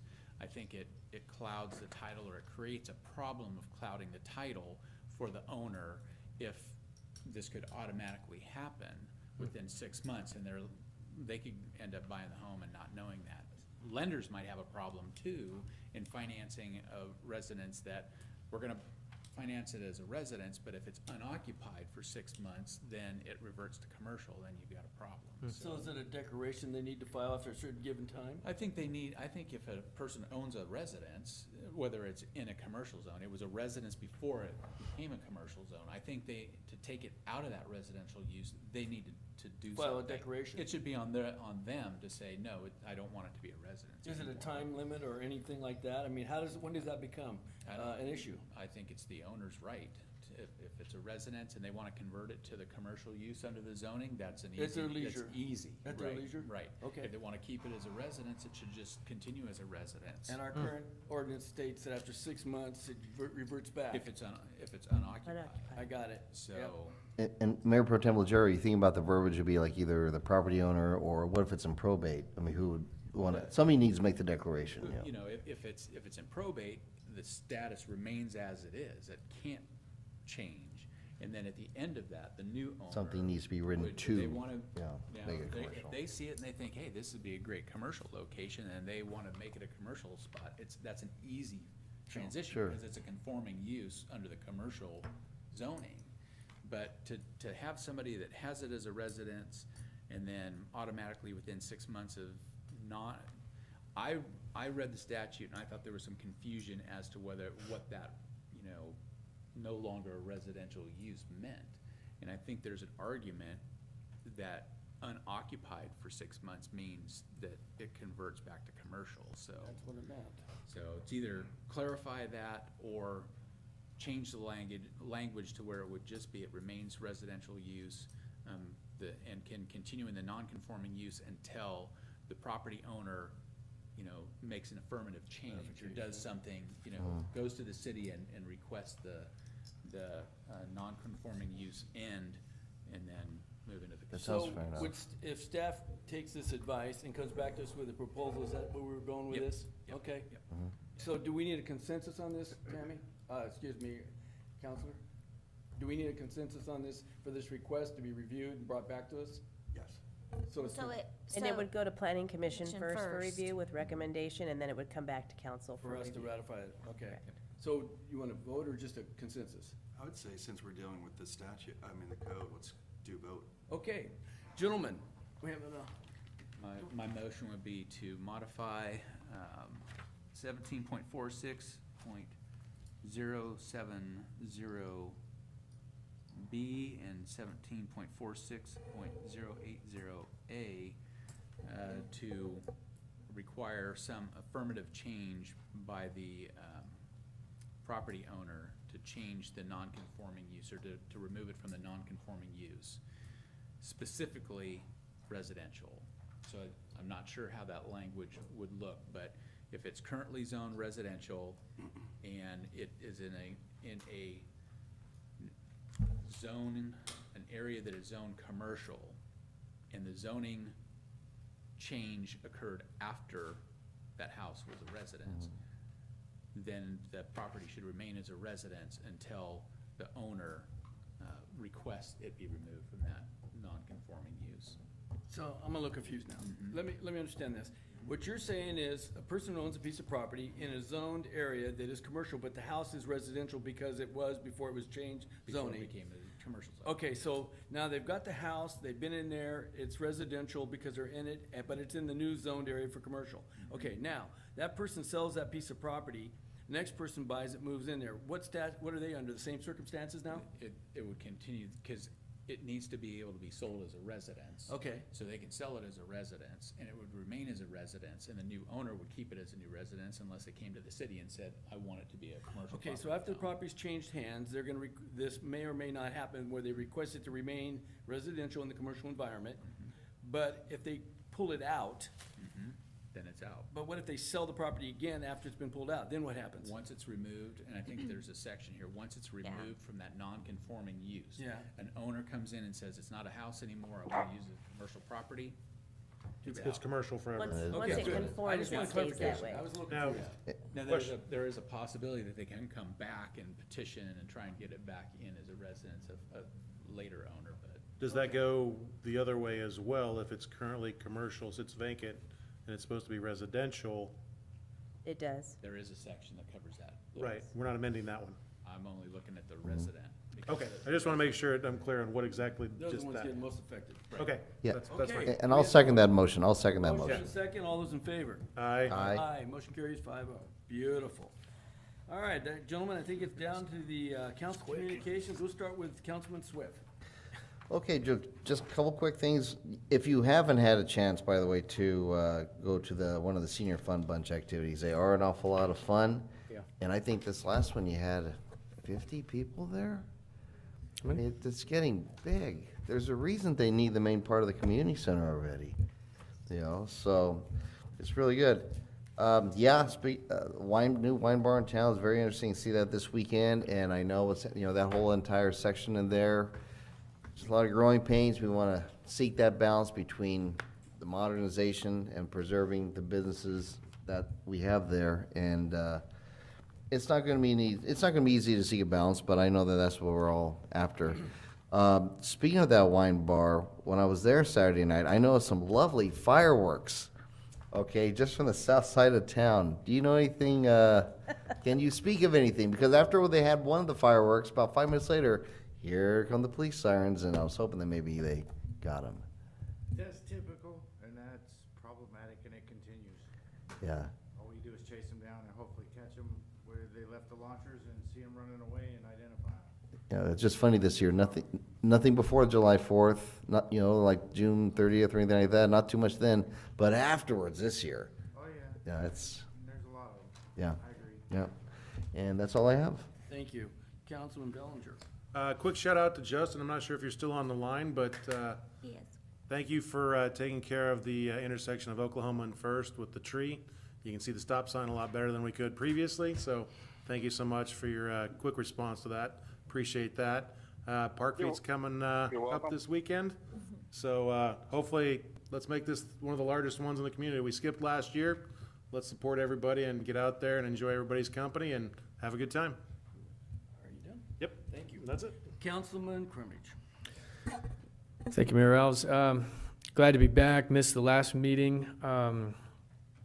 And I think there was a lot of good discussion tonight about some things going on.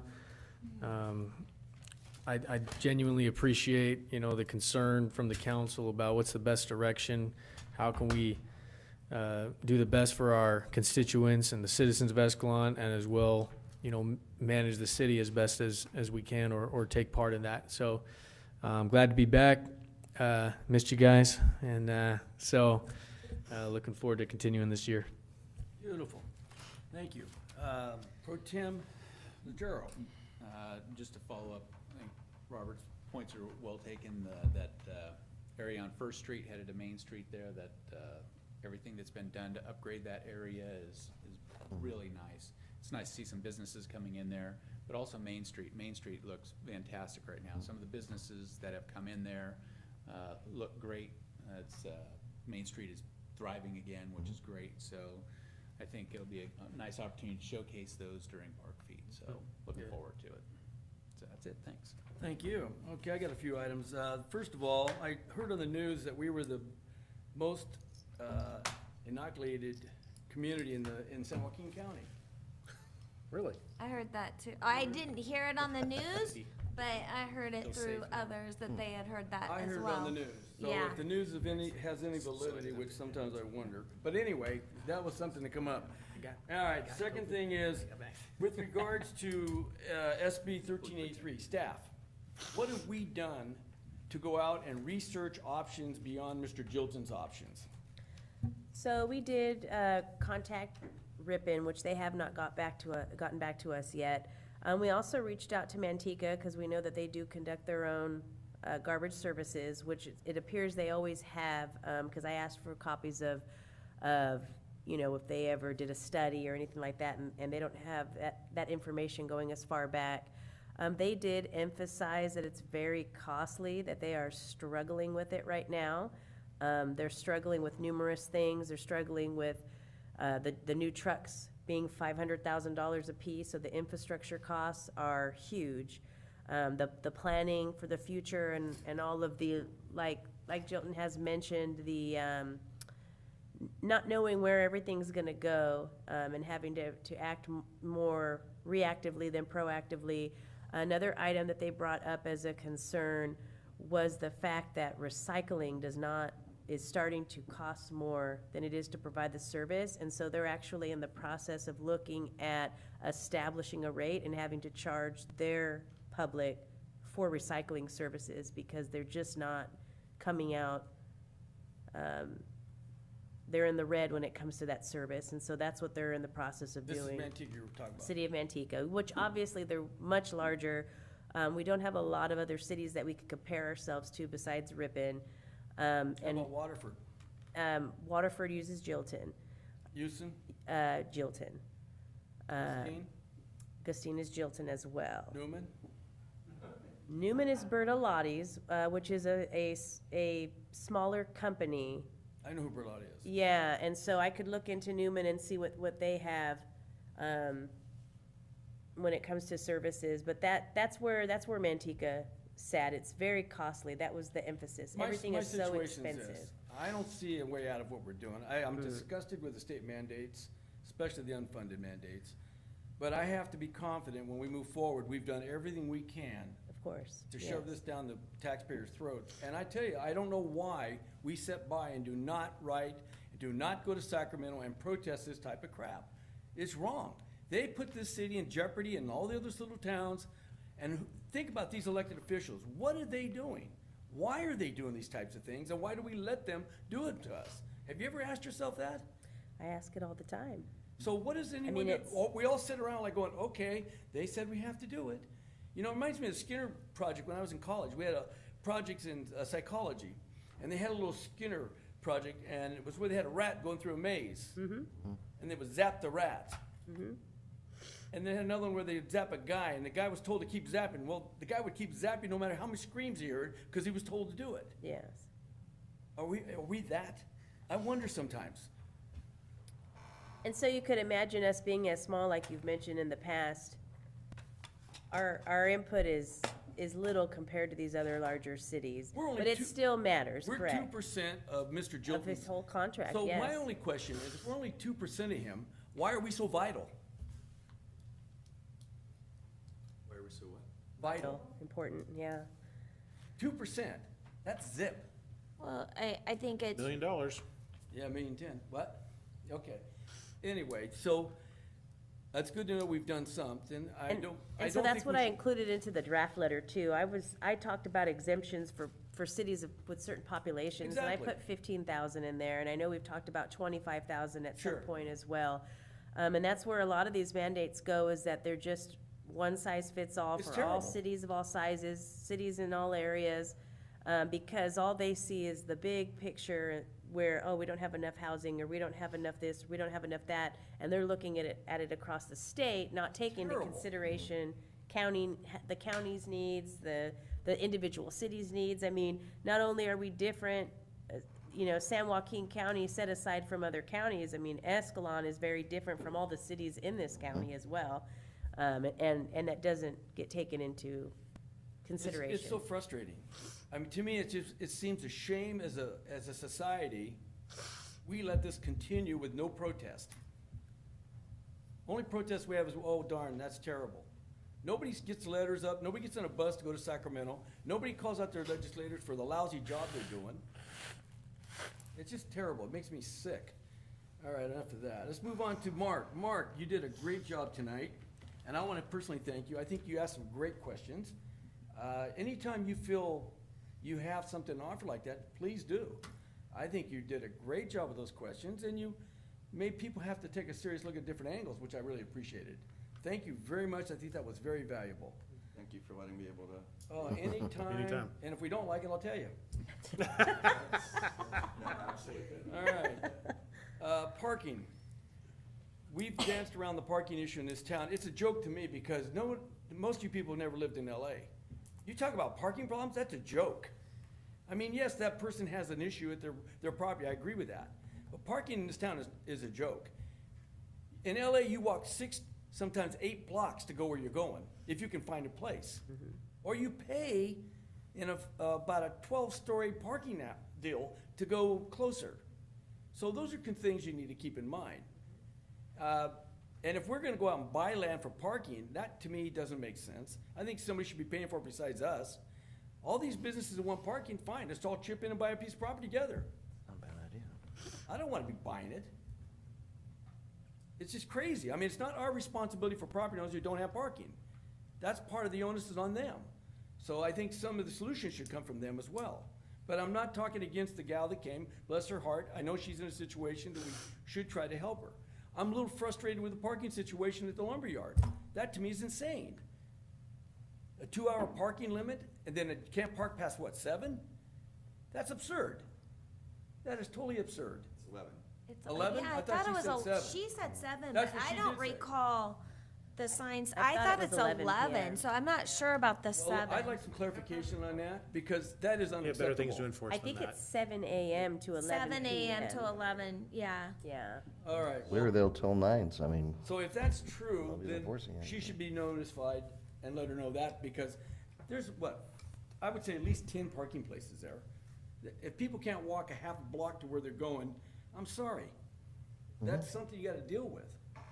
Okay, also this week I had people approach me about somehow getting charging units in the downtown for electrical cars.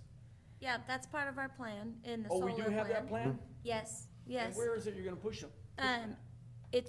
There's gonna be a double charger at Main Street And what? Our parking lot out there? in our parking lot Great, I love it. where the cornhole is held next to the Oh, old, why there? Why can't we put it further down?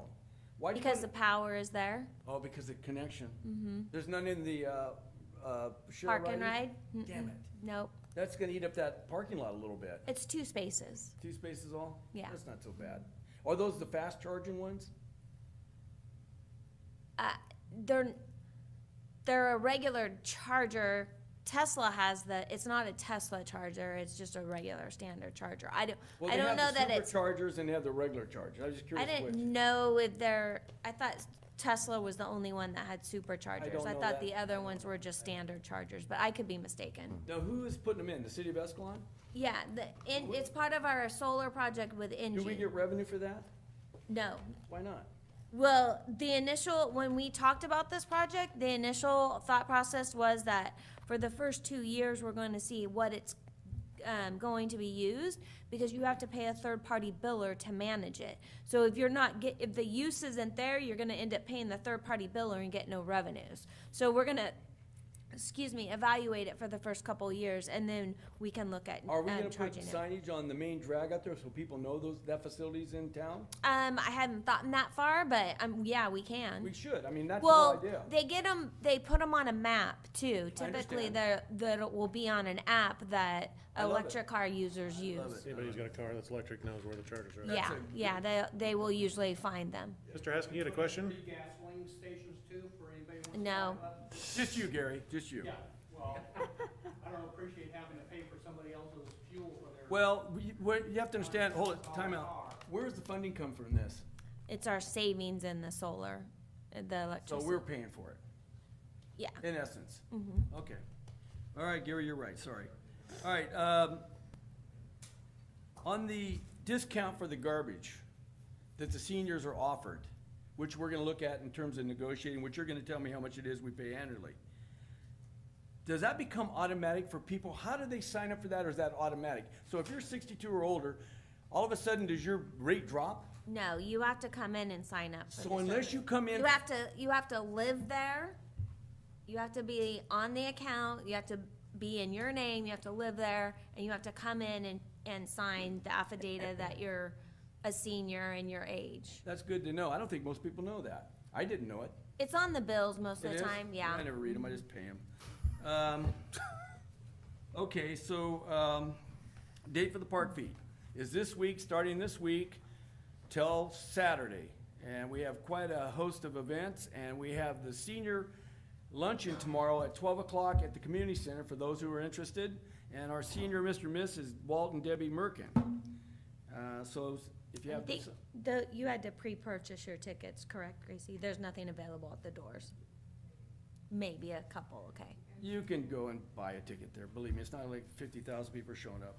Okay, I'm gonna come. All right, what else do we have here? Senior I took care of it. Fines, charging, I did that part. Oh, Mr. Singh, who owns the lot out here on McHenry, is interested in building finally.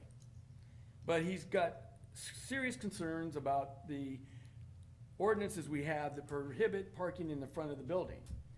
He is opposed to it to the point he would rather not do it if he has to put the parking in back.